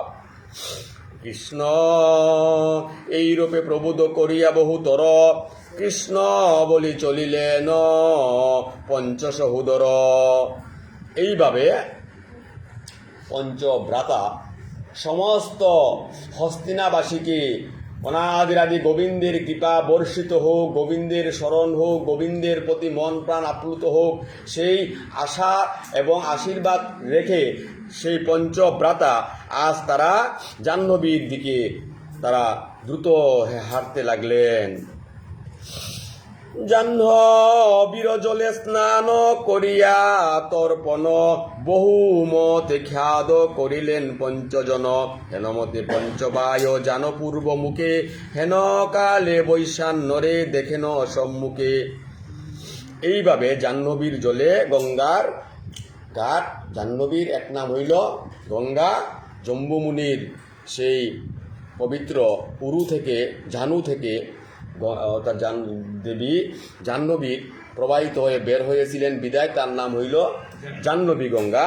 তাই সেই জাহ্নবীতে স্নান করে পঞ্চবাতা পূর্বমুখে তারা যখন হাঁটতে লাগলেন, সেখানে গিয়ে দেখলেন বৈশ্যানর এক প্রচণ্ড দীপ্ত নয়ন, প্রচণ্ড শরীর এক দৈত্যকে তারা দেখতে পেলেন।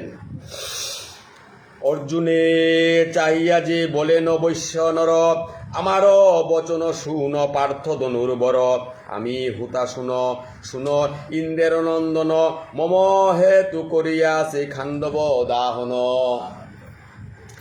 এই প্রকাণ্ড শরীর দীপ্ত নয়ন যুগল এই বৈশ্যানর অর্জুনকে চাহিয়া বলিতেছে, বৈশ্যানর আমার বচন শুন হে পার্থ ধনুর্বর, আমি হচ্ছি হুতাশন। এই খাণ্ডব দাহন করার সময় আমার শরণাগত হই, আমার দ্বারাই এই খাণ্ডব বন দহন করা হয়েছিল, মমহেতু করিয়াছি খাণ্ডব দাহন। তোমা পঞ্চসহোদর দেবয় অবতার, বিষ্ণু সহ পৃথিবীতে করিলে বিহার। হে পঞ্চবাতা, হে যুধিষ্ঠির মহারাজ, হে ভীম, হে অর্জুন, হে নকুল সহদেব, তোমরা হচ্ছ দেব অবতার। তোমরা যখন এই দাপর যুগে হস্তিনা রাজ্য অভিষেক গ্রহণ করলে, তখন বিষ্ণু ভগবান কৃষ্ণ এই ধরণীতে ছিল। আজ তোমরা মহাপ্রস্থানের পথে গোবিন্দ কৃষ্ণ লীলা সংবরণ করে গিয়েছেন। এই পৃথিবীটা এখন ভয়ঙ্কর আকার ধারণ করবে। বিষ্ণু সহ পৃথিবীতে করিলে বিহার, করিলে অনেক কর্ম বিনাশিলে ভার, পরম সন্তোষ পায় পৃথিবী অপার। অত পর কিছুই আর নাহি প্রয়োজন, স্বর্গবাসে চলিলে তোমরা পঞ্চজন। তোমাদের দ্বারা এই তাপিত পৃথিবী অনেক পুণ্য সঞ্চয় করেছে, অতএব তোমাদের কর্তব্য কর্ম এখানে শেষ। তাই হে পঞ্চবাতা, তোমাদের কর্তব্য কর্ম, জীবনের সমস্ত কর্তব্য কর্ম শেষ করে আজ তোমরা পবিত্র স্বর্গের পথে যাত্রা করেছ। অক্ষয় যুগল তৃণ গান্ডীবদ নুক, পূর্বে যাহা দিনুয়ে বে দেহত যৌতুক। এত শুনি পঞ্চবাই পাঞ্চালী সহিত, প্রণিপাত করিলেন হয়ে হরষিত। গান্ডীব দনুক আর সরপূর্ণ তৃণ, অগ্নি বিদ্যমান দেন পার্থ মহাগুণ। আজকে এই বৈশ্যানর মহাবীর তৃতীয় পাণ্ডব অর্জুনকে বলছেন প্রণিপাত করে যে এই গান্ডীব ধনু সরপূর্ণ তৃণ আমি তোমাদেরকে ধ্যান করেছিলাম, সুতরাং এটা আবার আমাকে অর্পণ করে যাও। এইভাবে অগ্নিবিদ্যমানে পার্থ তার মহাগুণ সব কিছু অর্পণ করে দিলেন। ধনুক লইয়া অগ্নি হইল অন্তর্ধ্যান, করপুটে পঞ্চজন করেন প্রণাম। এভাবে সেই গান্ডীব ধনুক যেটা ছিল সেটা নিয়ে অগ্নিদেব যখন প্রস্থান করলো, তখন সেই পিছন থেকে পঞ্চপাণ্ডব সেই অগ্নিদেবকে তারা স্তুতি প্রণতি করতে লাগলেন। তবে পূর্বমুখে হয়ে জান ছয়জন, বনে বনে চলিলেন ভাই পঞ্চজন। এইভাবে তারা বৈশ্যানরকে দেখে অগ্নিদেবর কাছে ধনুর্বাণ গচ্ছিত রেখে পূর্ব দিকে দ্রৌপদী সহ ছয়জন তারা যাত্রা করলেন। জন্মেঞ্জয় বলে মুরে কহত পুদন, কোন পথে স্বর্গে গেল পিতামহগণ। আজকে জন্মেঞ্জয় মহারাজ মুনিদেবকে বলে, হে তপোদন, আমার সেই পিতামহ যারা ছিলেন তারা পৃথিবীর সমস্ত শুভ কার্য সম্পাদন করে গোবিন্দ কৃষ্ণ যখন লীলা সংবরণ করলেন, গোবিন্দ কৃষ্ণ যখন দাপর লীলা শেষ করে যখন নিম্ব পিক্ষে এক ব্যাধির তার তীব্র বিষময় ধনুকের দ্বারা আক্রান্ত হয়ে প্রাণ ত্যাগ করলেন, সেই খবর সংবাদ পেয়ে পঞ্চপাণ্ডব হস্তিনা রাজ্যে পরীক্ষিত মহারাজকে বসিয়ে তারা ধীর বলে কোন পথে তারা স্বর্গে যাত্রা করলেন। কোন পর্বতে পড়িল কোন বীর কিরপে সকায়ে স্বর্গে গেল যুধিষ্ঠির। আজি জন্মেঞ্জয় মহারাজায় বলতেছে, হে তপোদন, এই যে পঞ্চব্রাতা তাদের দ্রৌপদী পাঞ্চালী সহ স্বর্গের পথে তারা যে যাত্রা করলো, কোন পথে কে দেহত্যাগ করলো আর কিরূপে তারা স্বকায়ায় স্বর্গের পথে গেল। তব মুখে শুনিবারে বড়ই আনন্দ, পিতামহ স্বর্গ কথা যেন মকরন্দ। কেমনে দারুণ বনে করিলা প্রবেশ, কৃপা করিবি বলিয়া কহত বিশেষ। এই দারুণ বনে স্বর্গের পথ, সেই পথে পঞ্চপাণ্ডব দ্রৌপদী সহ তারা কিভাবে প্রবেশ করল। জন্মেঞ্জয় মহারাজ আজ তপোদন ব্যাসদেবের অনুকূলে এসে সেই কথোপকথন করতে লাগলেন। সগুত্র সহিত মুরে করিলে নিস্তার, অবনী মণ্ডলে খ্যাতি রহিল তোমার। মুনি বলে শুনো রাজা শ্রী জন্মেঞ্জয়, দম্যের বিদায় দিয়া পাণ্ডুর তনয়। লুব মুহ ক্রামকুদ ক্যান্ত করি মন, হলেন কেবল শ্রী গোবিন্দ পরায়ণ। হে জন্মেঞ্জয়, আজ তোমার পূর্বপুরুষ যারা ধূমের বিদায় দিয়ে সেই দেহ থেকে লোভ মোহ কাম ক্রোধ কান্ত সব কিছু ত্যাগ করলেন, সেই সরল মনা দেহ একমাত্র গোবিন্দ কৃষ্ণর কাছে সমর্পণ করে তারা একান্ত চিত্তে গোবিন্দকে স্মরণ করে সেই বনপথে স্বর্গের পথে যাত্রা আরম্ভ করল। পুণ্য ভগীরথী জলে করি স্নান ধান, সূর্য অগ্র দিলেন হইয়া সাবধান। গঙ্গা মৃত্তিকায় অঙ্গ করিয়া ভূষিত, শুক্ল বস্ত্র পরিধান উত্তরী সহিত। তাদের যাত্রাপথ কিরকম? সংসার মায়া মোহ কাম ক্রোধ লোভ সব কিছু পরিত্যাগ করে, হস্তিনা রাজ্য পরিত্যাগ করে, তাদের যে অস্ত্র সম্ভার সেগুলো পরিত্যাগ করে তারা আজ পুণ্যরতী ভগীরথীর জলে স্নান করে সূর্যদেবকে তারা অগ্র দিয়ে সূর্যাগ্র প্রদান করলেন এবং সেই সূর্যাগ্র প্রদান করে সেই গঙ্গা মৃত্তিকার দ্বারা সমস্ত দেহখানা ভূষিত করে লেপন করে সেখানে শুষ্ক বস্ত্র উত্তরীয় একটা আর এক খণ্ড বস্ত্র পরিধান করে তারা সেই স্বর্গের পথে গমন করলেন।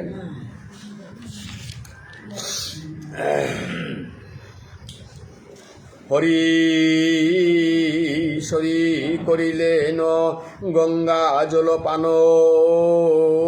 শুচি হয়ে স্বর্গপথে করেন প্রয়াণ। হরি স্মরণ করে আজকে আমরা যখনই আচমন করি শ্রী বিষ্ণু করে যে এই যে আমরা জলপান করি, তারা পবিত্র দেহখানাকে পবিত্র করতে গিয়ে আচমন করে হরিসূচি হয়ে স্বর্গের পথে তারা গমন করলেন ভগবান গোবিন্দকে স্মরণ করে। শুচি হয়ে স্বর্গপথে করেন প্রয়াণ, বহু বন পার হয়ে অনেক পর্বত, দিবা নিশি যান হরি চিন্তি অবিরত। অহর নিশি জপচিন হরি, অহর নিশি। তাই গোবিন্দ কৃষ্ণ যখন এই গীতা ধর্মগ্রন্থ আমাদেরকে দান করলেন তখন বললেন অহর নিশি, অর্থাৎ গোবিন্দ চিন্তার কোনো সময় নেই, কিবা দিবা কিবা নিশি। তাইলে গোবিন্দ কৃষ্ণ অর্জুনকে বললেন আমাকে দেহ দ্বারা লাভ করা কোনো কালেও সম্ভব নয়, তাই হে অর্জুন এই অপ্রার্থিব জগতের প্রেম বস্তু যদি আমাকে কেউ অর্পণ করে সেটা হচ্ছে তার মন। সেই মনমনা ভব, সেই মন দ্বারাই আমাকে বসতে হবে। মনমনা ভব, মদ ভক্ত, মন দ্বারাই আমার ভক্ত হতে হবে। মদ জাজি আমার যজমান করতে হবে, মান নমস্কুরু আমার নমস্কার করতে হবে। তাই পঞ্চ পাণ্ডব আজকে সেই ধর্মশাস্ত্রের কথা অনুসরণ করে শুচি হয়ে সেই ভগীরথীর জলে আজ তারা দিবানিশি হরিগুণ কীর্তন করে করে হরি গুণ কীর্তন করে করে বহু বন পার হয়ে অনেক পর্বত পার হয়ে তারা সেই স্বর্গের পথে গমন করতে লাগলেন। পরম সুন্দর গিরি সুরপরি সম অনেক তপস্বী ঋষি মুনির আশ্রম পর্বতে উঠিয়া রাজা দেখে জম্বু দ্বীপ ভয়ঙ্কর নদ নদী দেখেন সমীপ। আর যুধিষ্ঠির মহারাজ পঞ্চ পাণ্ডব সমিত মেঘনাদ পর্বতের দেখতে পেয়ে সেই মেঘনাদ পর্বতের চূড়ায় যেয়ে উঠলেন। মেঘনাদ পর্বতের চূড়ায় উঠে জম্বুদ্বীপ, এই যে আমরা মনুষ্যকুল যেটা বাস করি এটাকে বলা হয় জম্বুদ্বীপ, এই জম্বুদ্বীপের ভয়ঙ্কর নদ নদী এগুলো প্রবাহিত হয়ে যাচ্ছে। আজকে পঞ্চ পাণ্ডব দ্রৌপদী সহ সেই জম্বুদ্বীপের অপরূপ শোভা তারা দেখতে লাগলেন। অনেক তপস্বী ঋষি আছে গিরি বরে পর্বত গহ্বরে কেহ বৃক্ষের কুটরে। আজ ওই মেঘনাদ যে পর্বত, সেই পর্বতের অনেক বৃক্ষ কুটরে অনেক তপস্বী কত হাজার শত বছর ধরে তারা তপস্যা করে সেখানে বসা আছে, এবং সেই পর্বত শিখরে অনেক তপস্বীরা তারা অনাদিরাদি গোবিন্দের তপ ধ্যান করে তারা বসে আছে। হেন তরঙ্গিনীর তীরে কেহ গঙ্গার তীরে নিহার ফলাহার পবন আহারে। কেহ তরঙ্গিনী নদীর তীরে, কেহ গঙ্গার তীরে, কেহ নিরাহার, কেহ ফলাহার, কেহ পবন আহার। কেউ কোনো কিচ্ছুই আহার না করে, অর্থাৎ সেই পঞ্চভৌতিক দেহকে প্রাণ বায়ুকে অপ্রাণ বায়ুতে লীন করে তারা গোবিন্দের সেই স্মরণে লিপ্ত। আবার কেহ কেউ কিছু ফলমূলও খেয়ে জীবন ধারণ করে, আবার কেউ পবন আহার করে, শুধুমাত্র বাতাসকে আহার করে তাদের জীবিকা নির্বাহ করে সেখানে আসেন। তাম্র জটা গলে পাটা তেজে গ্রহরাজ তপজ প্রসাদ্যে নিত্য আপনার কাজ। দ্বিতীয় সুমেরু সম সুন্দর শিখর মেঘবর্ণ মেঘনাদ গিরি মরুহর। অপূর্ব গিরি যেটা হচ্ছে দ্বিতীয় সুমেরু, সেই সুমেরু পর্বত যত সুন্দর সেই পরিমাণ সুন্দর হচ্ছে দ্বিতীয় পর্বত। দানব ঈশ্বর নামে বৈশে পঞ্চানন দানব নিপতি দেশে দানব রক্ষক। ওই দেশের রাজা হচ্ছে দানব, দৈত্য দানব। পঞ্চানন সেইখানে গিয়ে বসল, দানব নিপতি ওই দেশের রক্ষক এবং রাজা। পঞ্চজনে দেখে যেন জ্বলন্ত পাবক মনুষ্য আইল দেশে। পাবক দানব নিপতি দেশে দানব রক্ষক। এই যে যেই দেশে রাজা হচ্ছেন দানব যক্ষ রক্ষ, তাদের জ্বলন্ত অগ্নিশিখা চক্ষের মধ্যে, তারা পঞ্চ পাণ্ডবকে দেখে মনুষ্যর তারা গন্ধ, মনুষ্য তো নেই সেখানে, দৈত্য সব দানব, তাই তারা বলতেছে মনুষ্য আইল দেশে এসব দেখিয়া রাজার সাক্ষাতে সবে জানাইল গিয়া। পঞ্চজন নর আসে সঙ্গে এক নারী তবা যোগ্যা হয় রাজা পরমা সুন্দরী। আজকে সেই দানবের যত রকম রক্ষক ছিল সবাই গিয়ে সেই দানব রাজাকে বলল, হে রাজা, আজকে এক রমণী সহ পঞ্চভ্রাতা এই বনের মধ্যে এসেছে, এত অপরূপা অপ্সরা স্বরূপা শেখ নারী, সে আপনারই রক্ষিতা হওয়া যোগ্য, আপনারই সঙ্গিনী হওয়া যোগ্য। আমরা কি করব? তাকে কি অপহরণ করে নিয়ে আসবো কিনা? শুনি আইসে লইতে রাজ্য হেন লয় চিতে, শুনি মেঘনাথ দৈত্য সাজিল তরিতে। সেই রক্ষক প্রজাগণ সবাই রাজাকে দিয়ে বলতে লাগলো, মনুষ্য কুলের হয় এরা কোনো দূত, সেই দূত হিসাবে যেহেতু আমাদের দেবলোকে অর্থাৎ দানব লোকে তারা এসেছে, হয়তো আমাদের এই দানব রাজ্যকে তারা আমাদেরকে সংহার করে এটাকে তারা হরণ করে নিয়ে যাবে, তাইলে আমরা যুদ্ধের জন্য প্রস্তুতি নিতে হবে। কেহ গদা ধরে, কেহ মুসল মুদগর, বাম হাতে দলুক, দক্ষিণ হাতে সর। এইভাবে সমস্ত দানবেরা কেউ মুসল কেউ গদা এগুলো নিয়ে তেরে আসতে লাগলো। যেই পঞ্চবায়ু আইসে পাণ্ডব, সেই পথে আগুলিয়া রহিল দানব। অন্ধকার করিলেক ভান বরিশনে, দেবতা বরিশে যেন আষাঢ় শ্রাবণে। পঞ্চব্রাতা দ্রৌপদী সহ যেই পথে স্বর্গের পথে তারা যাত্রা করলেন, সেই পথে মেঘনাদ সহ সমস্ত দেবতারা অর্থাৎ সমস্ত যারা ছিল এখানে উপদেবতা দৈত্য দানব, তারা এসে প্রচণ্ডভাবে তাদের তীর ধনুক দ্বারা বর্ষণ আরম্ভ করলো। যেমন আষাঢ় মাসে যেরকম বৃষ্টি হয় ওই রকম তারা বৃষ্টি আরম্ভ করলো, যেন পঞ্চপাণ্ডব দ্রৌপদী সহ সেই বন থেকে বেরোতে না পারে।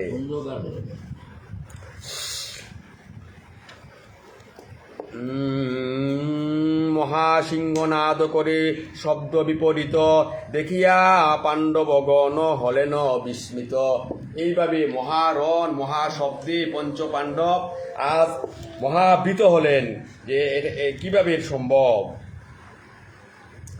মেঘনাদ দৈত্য জিজ্ঞাসিল যুধিষ্ঠিরে, কে তোমরা পঞ্চজন যাবে কোথা খারে।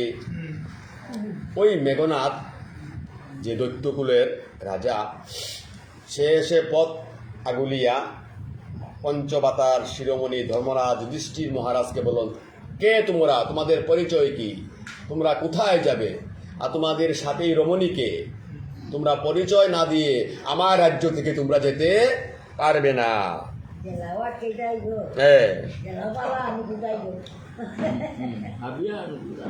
যুধিষ্ঠির বলে, শুন দানব প্রদান, চন্দ্র বংশ সমুদ্ভব পাণ্ডুর নন্দন। আজকে যুধিষ্ঠির মহারাজ বলছেন যে হে দানব প্রদান, আমাদের পরিচয় হচ্ছে আমরা চন্দ্র বংশের সমুদ্ভব। আমাদের বংশের পরিচয় হচ্ছে আমরা চন্দ্র বংশের, আমরা হচ্ছি পাণ্ডুর পুত্র পঞ্চপাণ্ডব। ভাতৃবেদে মম বংশ হইল সংহার, অতএব স্বর্গপথে হই আগুসার। হে মেঘনাদ দৈত্যকুলের রাজা, আমরা চন্দ্র বংশের, আমাদের পিতা পাণ্ডু, সেই পাণ্ডুর 5 পুত্র আমরা ভ্রাতৃ বিভেদ করে কুরুক্ষেত্রের যুদ্ধে সমস্ত ভ্রাতা তারা সংহার হয়ে আমাদের লীলা সংবরণ করে আজকে আমরা স্বর্গের পথে যাত্রা করেছি। আমাদের পথ তোমরা অবরোধ করো না, আমাদেরকে ছেড়ে দাও। আশীর্বাদ করো রাজা তুমি পুণ্যবান, তোমারও প্রসাদে দেখি প্রভু ভগবান। তবে মেঘনাদ বলে, শুনো যুধিষ্ঠির, যুদ্ধ করো পঞ্চবাই নাহু অস্থির। আশীর্বাদ করো রাজা তুমি পুণ্যবান। এবং এখন পঞ্চব্রাতা পঞ্চপাণ্ডব তারা মেঘনাদকে বলতেছে, তুমি একজন রাজা নিপতি, সুতরাং আজকে আমাদের স্বর্গ আরোহণ যাত্রার পথে তুমি আমাদেরকে কি করো, আশীর্বাদ করো। এখন মেঘনাদ বলতেছে যে, মেঘনাদ বললে কি, শুনো যুধিষ্ঠির, এভাবে আশীর্বাদ নয়, আমার সাথে যুদ্ধ করতে হবে, যুদ্ধ করে তোমরা জয়ী হয়ে আশীর্বাদ দিতে হবে, এভাবে আমি তোমাদেরকে আশীর্বাদ করব না। যাইতে নারীবে স্বর্গে শুনো রাজন, আমার সহিত যুদ্ধে যদি পাও প্রাণ। যুদ্ধ নাহি দিয়া যদি করিবে গমন, যাইতে নারীবে স্বর্গে শুনো রাজন। হে রাজন, তোমার পঞ্চব্রাতার সহিত আমার যুদ্ধ হবে, অন্যথায় তুমি স্বর্গের পথে যেতে পারবে না। আমি প্রতিবন্ধকতা হয়ে দাঁড়ালাম, দেখি তুমি কিভাবে স্বর্গের পথে গমন করো। তোমাদের ভাই বিভেদ হয়ে যে যুদ্ধ করেছ, আজ দেখি আমার সাথে যুদ্ধ করে তুমি দেখি বিজয়ী হয়ে তুমি স্বর্গের পথে যাও। মেঘনাদ বলে, মুসবার অস্ত্রে তব না দেখি নিস্তার, এইখানে দেখাইব স্বর্গের দুয়ার। তোমরা স্বর্গে যাবে, স্বর্গের পথে তোমাদের স্বর্গে যাওয়া এখানেই শেষ। এই দেখো আমার অস্ত্র, আমি তোমাদের স্বর্গে যাওয়ার মনোবাসনা এখানেই নিবৃত্তি করে দেব। পৃথিবীতে শুনিয়াছি সুমবংশ হইতে, নিক্ষত্রা হইলা পৃথ্বী বিমার জুন হাতে। আমি শুনিয়াছি পৃথিবীতে যত ক্ষত্রিয় ছিল তারা নিক্ষত্রিয় হয়েছে। কোনো ক্ষত্রিয় পৃথিবীতে নাই, সুমবংশের বিগুরামের কাছে তারা নিক্ষত্রিয় হয়েছে। তাহলে তোমরা ক্ষত্রিয় কিভাবে থাকলে? তাই ক্ষত্রিয় তো যোদ্ধা। এবার দেখি তোমাদের সেই যুদ্ধের কতটুক শক্তি, আমার সাথে যুদ্ধ করো। 3 কোটি কিরাত দানব, 3 কোটি বিমার জুন করো দেখি যুদ্ধ পরিপাটি। 3 কোটি কিরাত আর দানব হইল 3 কোটি, আর ভীম অর্জুন তারা হইল কয়জন? 5 জন। এখন দেখি তোমরা আমাদের যুদ্ধ করো, যুদ্ধ করো দেখি। 11 অক্ষৌহিণী 18 অক্ষৌহিণীর যুদ্ধ, 11 অক্ষৌহিণী আর 7 অক্ষৌহিণী তোমাদের দাপরের যুদ্ধ, ভাইয়ে ভাইয়ে যুদ্ধ, সেটা তো কোনো বিষয় না। আমরা এখন 3 কোটি কিরাত আর 3 কোটি দানব, তোমরা পঞ্চব্রাতা, দেখি তোমাদের শক্তি সামর্থ্য। তোমরা তো ক্ষত্রিয়, ক্ষত্রিয়ের বাহুবল কতটুকু আছে আজকে দেখব। দানবের বচনেতে হইল মনে দুঃখ, পঞ্চবায়জান করি উত্তরে তেমুক। দেখিল পাণ্ডবগণ করিল প্রয়াণ, কুপিয়া দানব হইল অগ্নির সমান। যেহেতু পঞ্চবাতা পূর্ব দিকে যাত্রা করেছিল, দানবের এত প্রকাণ্ডতার রূপ দেখে পঞ্চবাতা বলল তাদের সাথে আমরা যুদ্ধে হয়তো পেরে উঠব না, সুতরাং এদের সাথে আমরা কাম, ক্রোধ, লোভ, মোহ, মদ, মাৎসর্য সব পরিত্যাগ করে হা কৃষ্ণ বলে আমরা স্বর্গের পথে, এখন যুদ্ধের আর দরকার কি, আমরা ওই পথে যাব না, এবার পথ পরিবর্তন করো, উত্তর দিকে চলো। যখনই তারা পথ পরিবর্তন করলো, মেঘনাদ তার সৈন্যসহ তারা কুপিত হয়ে গেল, অগ্নি সমান তারা ভয়ঙ্কর রূপ ধারণ করলো এবং চতুর্বিধি তারা আক্রমণ করতে লাগলো। হাতে অস্ত্র করি বেড়ে সবে চতুর্বিত, দেখিয়া দ্রৌপদী দেবী হইলা চমকিত। মহিলা মাতৃস্বরূপা, তাদের সব কিছুতেই একটু ভীতি বেশি থাকে। সেই হিসাবে পঞ্চভ্রাতাকে যখন চতুর্দিক থেকে 3 কোটি কিরাত এবং দানবেরা ঘিরে ফেলল, দ্রৌপদী একটু সময় চমকিত হয়ে উঠলেন, কি করতে কি করা এখন।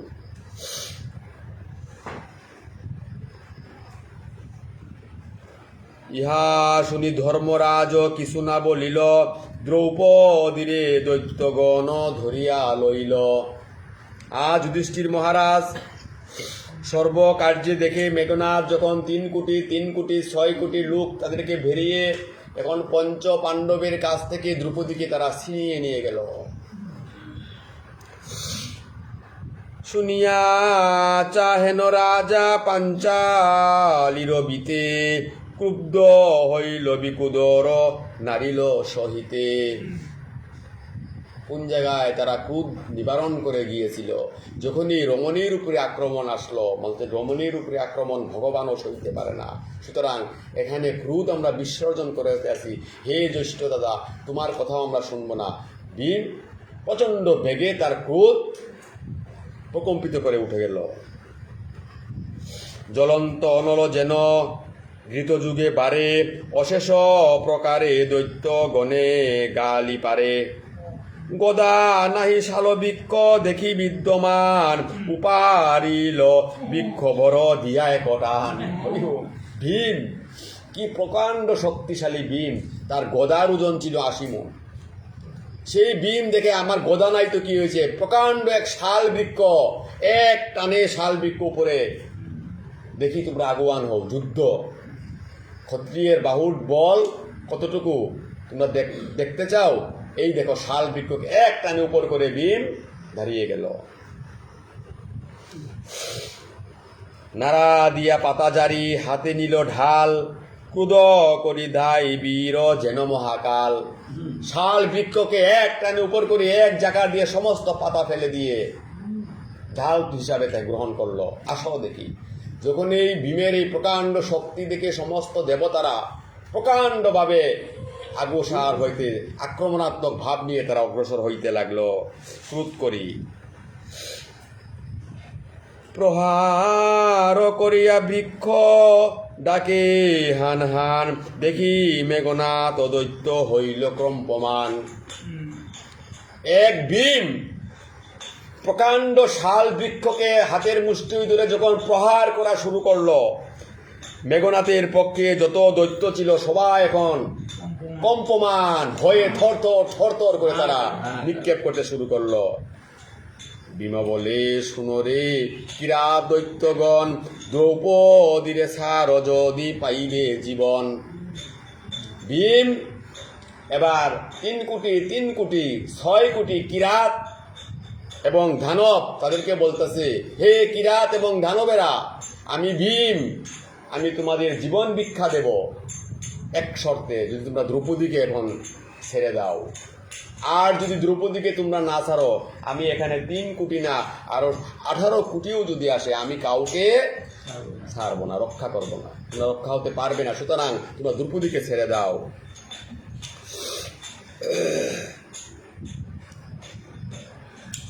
ইহা বলি প্রহারিল দৈত্যের উপর, অসংখ্য কিরাত দৈত্য গেল জমগর।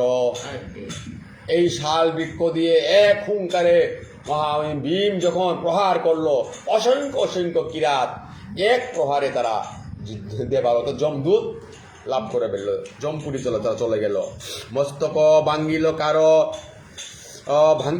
ভাঙ্গিল দর্শন, অবশেষে পলাইল লইয়া জীবন। কারো মাথা মস্তিষ্ক চূর্ণ ভিন্ন, কারো হাত নেই, কারো পা নেই। এই মুন্ডের অবস্থা দেখে সবাই জানে প্রাণে পলায়ন করল। খেদারিয়া যায় বীর দানব কিং করে, মুন্ডে ঠুকাইয়া মারে কত বীরে। এখন ভীম কি করে 2 হাতে 2 জনকে ধরে একজনের মুন্ড আর একজনের মুন্ডে ঠস করে দেয়। আহার একজনের মুন্ড এইভাবে মুন্ডে ঠেসে কত বীর, অর্থাৎ কিরাতের যে কত বীর নিধন করেছে সীমাহীন। দেখি মেঘনাথ বলে মনে ভয় পেয়ে, তুমি রাজা করইতে নরপতি হয়ে। এই সমস্ত ভীমের প্রকাণ্ড অবস্থা দেখে মেঘনাথ, যিনি অসুরকুলের রাজা, কিরাতের রাজা, সে বলতেছে, হে ভীম, আমাদের চেয়ে প্রকাণ্ড শক্তিশালী তুমি, তাহলে আমরা কিরাত, আমরা দানব, আমাদের কি শক্তি? সুতরাং এই রাজ্যের রাজা একমাত্র তোমাকেই মানায়। সুতরাং তুমি আমাদের রাজ্যের রাজা হও, এসো তুমি সিংহাসনে বসে আমাদের এই কিরাত রাজ্যে তোমরা বসবাস করে থাকো। এই কিরাত রাজ্য আজ তোমাকে রাজ সিংহাসনে, আমি ভীম তোমাকে আমরা রাজ সিংহাসনে রাজা বানাবো। তুমি রাজ্য করইতে নরপতি হয়ে, প্রাণ রক্ষা করো এই লহতব নারী। এত বলি ক্ষমা চায় দৈত্য আগুসরি। জীবন ভিক্ষা দাও, জীবন ভিক্ষা দাও। হে ক্ষত্রিয় শিরোমণি, তোমাদের বাহুবল, এত প্রকাণ্ড বাহুবল, দৈত্যকুল কিরাতকুল আজকে আমরা তোমাদের কাছে পরাজিত। আমি তোমার রমণীকে ফিরিয়ে দিলাম, আমার জীবন ভিক্ষা দাও তুমি।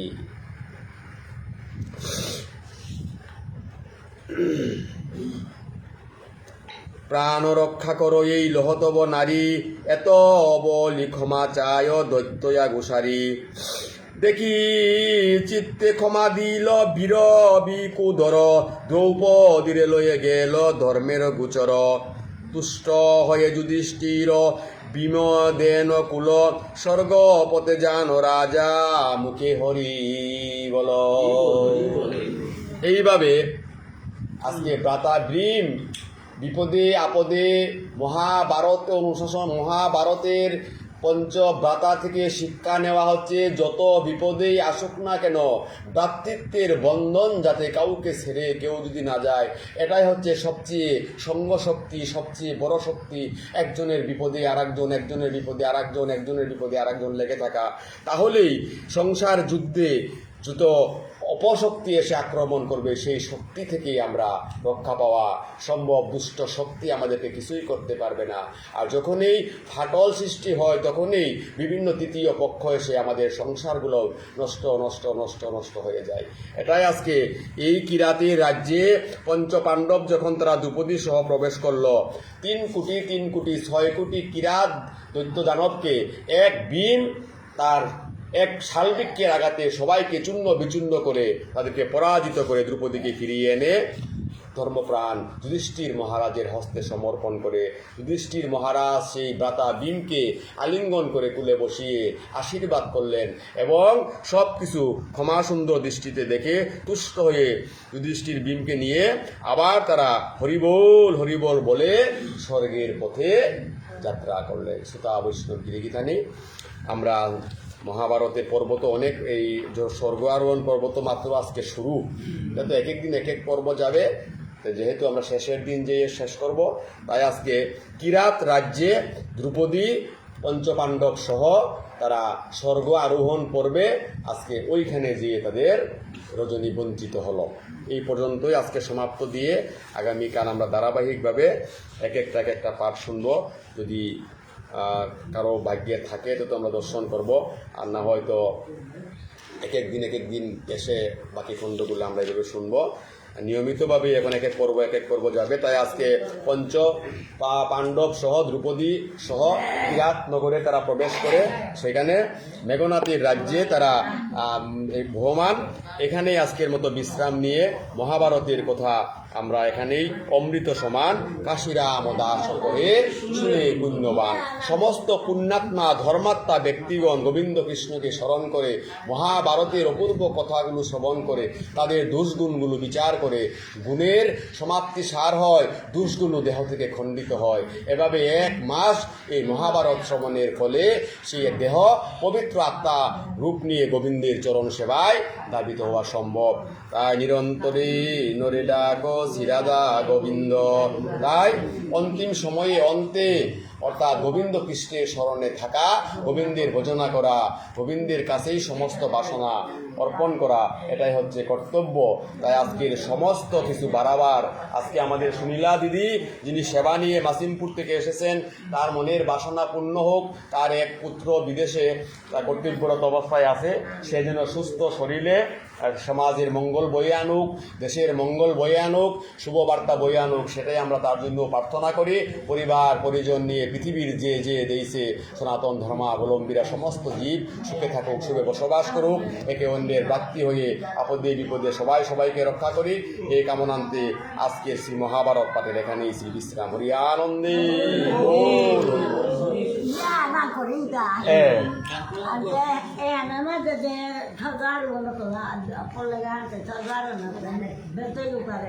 কারে হ্যাঁ পরে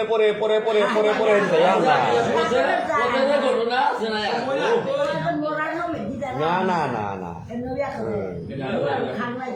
গুহান নাই। আহান তাই বিষ্ণুদেবর স্বর্গ আরোহণ, আহান তাই যুধিষ্ঠির মহারাজর স্বর্গ আরোহণ পর্ব তাই দুহান, আহান তাই পুত বিষ্ণুর স্বর্গ আরোহণ পর্ব, আহান তাই যুধিষ্ঠির মহারাজর স্বর্গ আরোহণ পর্ব। হ্যাঁ, যেহেতু আমি শান্তি পর্বত কল্যাণান্তি যুধিষ্ঠির মহারাজ গাছিতে হস্তিনা রাজ্য পরিচালনা করলাহান নাই, আমি রেটেই পাং কুলে হানেও আমিও গড় সংসারা গ্রহণ করে রাজ্য আনাত আসিতা নাই। এ রাজ্য লীলাহান বেলিয়া দিনাহান আমিও আজি হস্তিনা রাজ্য পঞ্চপাণ্ডবে পেয়া সংসার বুক করলা তা কত বছর? 36 বছর। মিও এর গড়ে গ্রহণ করিয়া গড়ে কিবা বুক করতো তা কয় বছর? 50 বছর। 50 বছর বুক করিয়াতে মিও মনাবিতা গোবিন্দর পথে যাবা নিয়ান নাই। মনে নরে একান্ত করিয়া জেগেও আহিতা ওই মাত্রাই থাকিতা বয়সানো হইলে হানতে কত গোচুম করে বেলা গোবিন্দরে স্মরণ কর, হাতে উড়ে যে কত গোচুম করলো কত গোতে মিও তো স্বর্গর পথে আর হরিয়ান নাই বেকা গোবিন্দরে পেয়া পেয়া।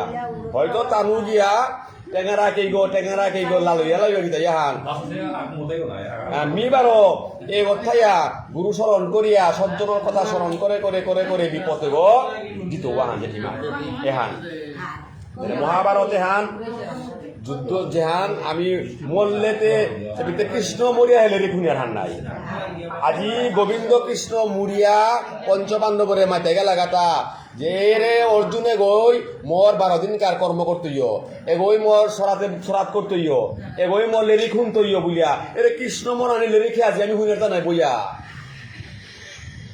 গোবিন্দ কৃষ্ণ মরিলার আগ্রহ জ্ঞাতি হইলা যদুবংশ আমি বিনাশ প্রাপ্ত অপর লাগা লেরিকে কুমই হুনলা তা বলে পঞ্চপাণ্ডবে লেরি হুনলা হান নাই সুতরাং এরে তো আমি পঞ্চপাণ্ডবর থাকে আনতে আজি এই দামোদর মাহায়ানার মাঝে নিয়মর সেবার মাহায়ানার মাঝে আজি আমি লেরি খুনি আর তা কিয়া বললেতে ও পঞ্চপাণ্ডবের স্মরণ করিয়া উতাম আমার গোষ্ঠী উতা আমার থাকেই উতারে আমি বংশ না পইয়া আসিতা বুলিয়া যে তর্পণ দেওয়ার সময়ও আনার মাঝে আমার জ্ঞাতিরে তর্পণ দেওয়ার সময়ও আনার মাঝে আমি বিষ্মদেবরে তর্পণ দেওয়ারটা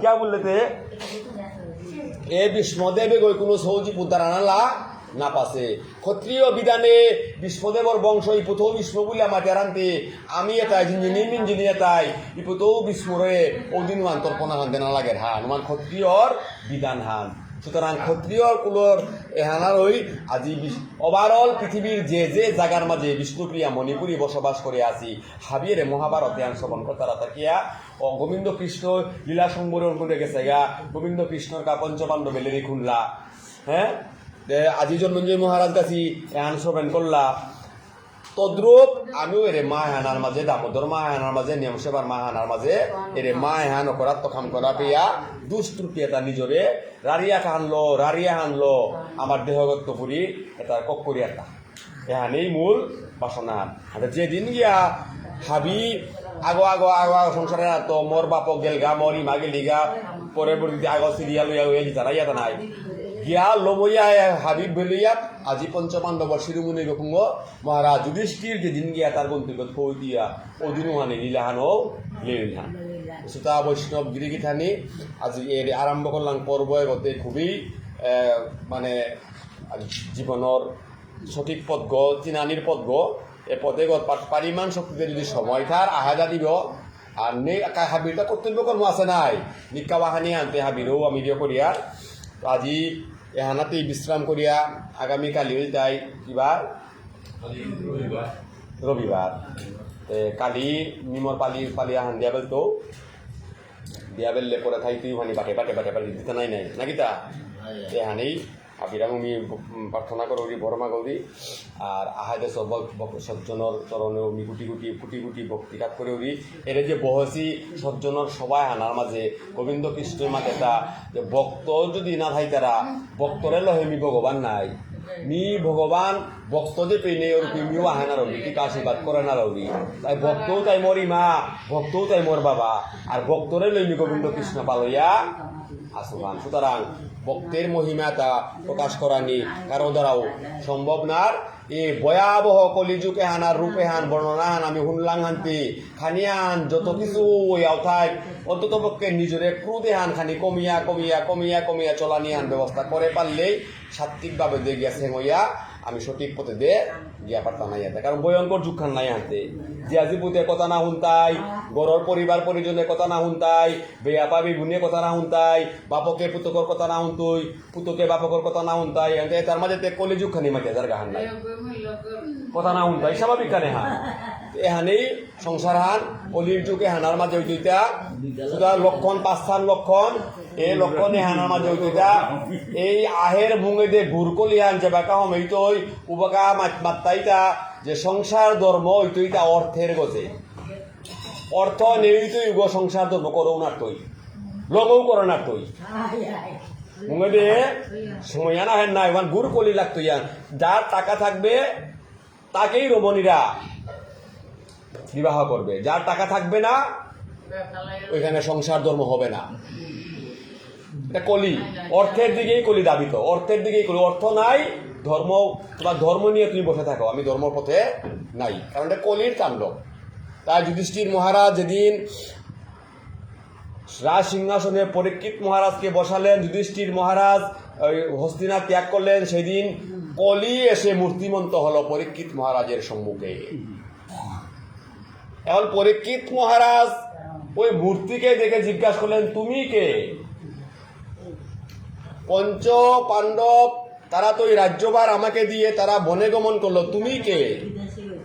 কলি বলল যে আমি হচ্ছি কলি। তুমি কলি, তোমার কর্ম কি? আমার কর্ম বিকট বিকট কর্ম, ভয়াবহ সব কর্ম আমার। তুমি যদি তোমার ভয়াবহ কর্ম যদি সব তোমার হয়, তাহলে আমি ধর্মরাজ্য ন্যায়দণ্ড আমার কাছে আমি স্থাপন করব কিভাবে? তাইলে তুমি এক কাজ করো, তুমি আমাকে 5টা জায়গা নিরূপণ করে দাও। তাই কলিকে ওই দিন পরীক্ষিত মহারাজ 5টা জায়গা নিরূপণ করে দিয়েছিলেন। বলে কোথায়? যেখানে স্বর্ণ হীরা মণিমুক্তার প্রাচুর্য বেশি থাকবে, হে কলি ওইখানে গিয়ে তুমি প্রবেশ করবে। আর দ্বিতীয় জায়গা হচ্ছে যেখানে শাস্ত্র নিষিদ্ধ আহার নিশা দ্রব্য পান করা হবে, ওই জায়গায় তুমি প্রবেশ করবে। তৃতীয় হচ্ছে যেখানে মানুষ গমন করলে অপরাধী মনে করে, ওই জায়গায় তুমি গমন করবে। আর মিথ্যা যেখানে প্রবল হবে সেখানে তুমি গমন করবে। ওই রকম 5টা যখন দান করলেন, দান করে যুধিষ্ঠির মহারাজা দেওয়া পরীক্ষিত মহারাজ তার মুকুট মাথায় দিয়ে বেরিলেন যে আমার সীমানা কতটুকু সেটা দেখার জন্য পরিক্রমায়। তখনই বিবাদ ঘটল। কি বিবাদ ঘটল? যখন এই বনের মধ্যে গেলেন, ভিঙ্গি মুনি যখন ধ্যান করে বসা, ওই ভিঙ্গি মুনিকে দেখে পরীক্ষিত মহারাজ বলে আমার জল তেষ্টা পেয়েছে, সুতরাং এই জলে তপস্বী আছে, তাকে বলো আমাকে জল দেওয়ার জন্য। পরীক্ষিত মহারাজ যখন জল বলে তার জীবন চলে যাচ্ছে, এত জল দেও বলে, কিন্তু ভিঙ্গি মুনি কোনো তপস্যারত অবস্থায় শুনেও নাই কথা। তখন রাজাকে জল না দেওয়ার জন্য তার রাজার প্রজারা বললেন, সারথীরা বললেন, হে রাজা দেখেছো? বলে কি? তোমার রাজ্যে সে তপস্যা করে অথচ তোমার কথা শুনে না, সে কেমন তপস্যাচারী, তাকে শাস্তি দিতে হবে। কি শাস্তি? ওই যে পিছনে মরা এক সর্প, ওই সর্পটা তার গলায় পেঁচিয়ে দিতে হবে। এটা কে করলো? কলি বলল যে পরীক্ষিত মহারাজ তুমি তো আমাকে স্বর্ণ যেখানে থাকবে, হীরা মণিমুক্তা যেখানে থাকবে, সেখানে তোমার মাথার যে রাজ মুকুট, হীরা মণি মুক্তা স্বর্ণ কথিত, আমি তো প্রথমে তোমার মাথায় প্রবেশ করেছি। আর কলির তাণ্ডব, তোমার ধ্বংস তোমাকে দিয়ে শুরু। ওই সর্পকে নিয়ে তপস্যারত ভিঙ্গি মুনির গলায় পেঁচিয়ে দিয়ে আসলো। আর যখন এই সিঙ্গি মুনির তার পুত্র হিমালয় থেকে খবর পেল, সে অভিসম্পাদ দিল, আমার বাবাকে যে মৃত সর্প পেঁচিয়ে দিয়ে গিয়েছে, ওই মৃত সর্পের দংশে তারও যেন মৃত্যু হয়। ওই একই সময়ে পরীক্ষিত মহারাজেরও দুর্ঘটনা ঘটে গেল। এই হলো কলি শুরু। ওই কলি যুগে আমরা বসবাস, সুতরাং কেয়ারফুল হয়ে, সতর্ক হয়ে, সংযত হয়ে আমাদের চলা, এই আর কি। জয় শ্রী রাধে সুতা বৈষ্ণব গিরে গীতানি হাবিরে ভক্তিঘাত করিয়ার আজি আমার তাতে অন্য সম্প্রদায়ের তো আমার কত আহিলান্তি আজিকার রসে হান হয়তো মিও হঠাৎ করে বাংলালো চেঞ্জ করলে মোর তো বাপ ফানখানি চুপ না অপরাধ ক্ষমা করে দাদিবা আনতে রে আমার আহাই যাচ্ছি বর্তমানে এবাকে এলা আনার মাধ্যমে আমি লম করতে নাই। হ্যাঁ, আমিও সারানোর রাত ভিতরে লম করানি আন পাঠাচ্ছি। রাধে।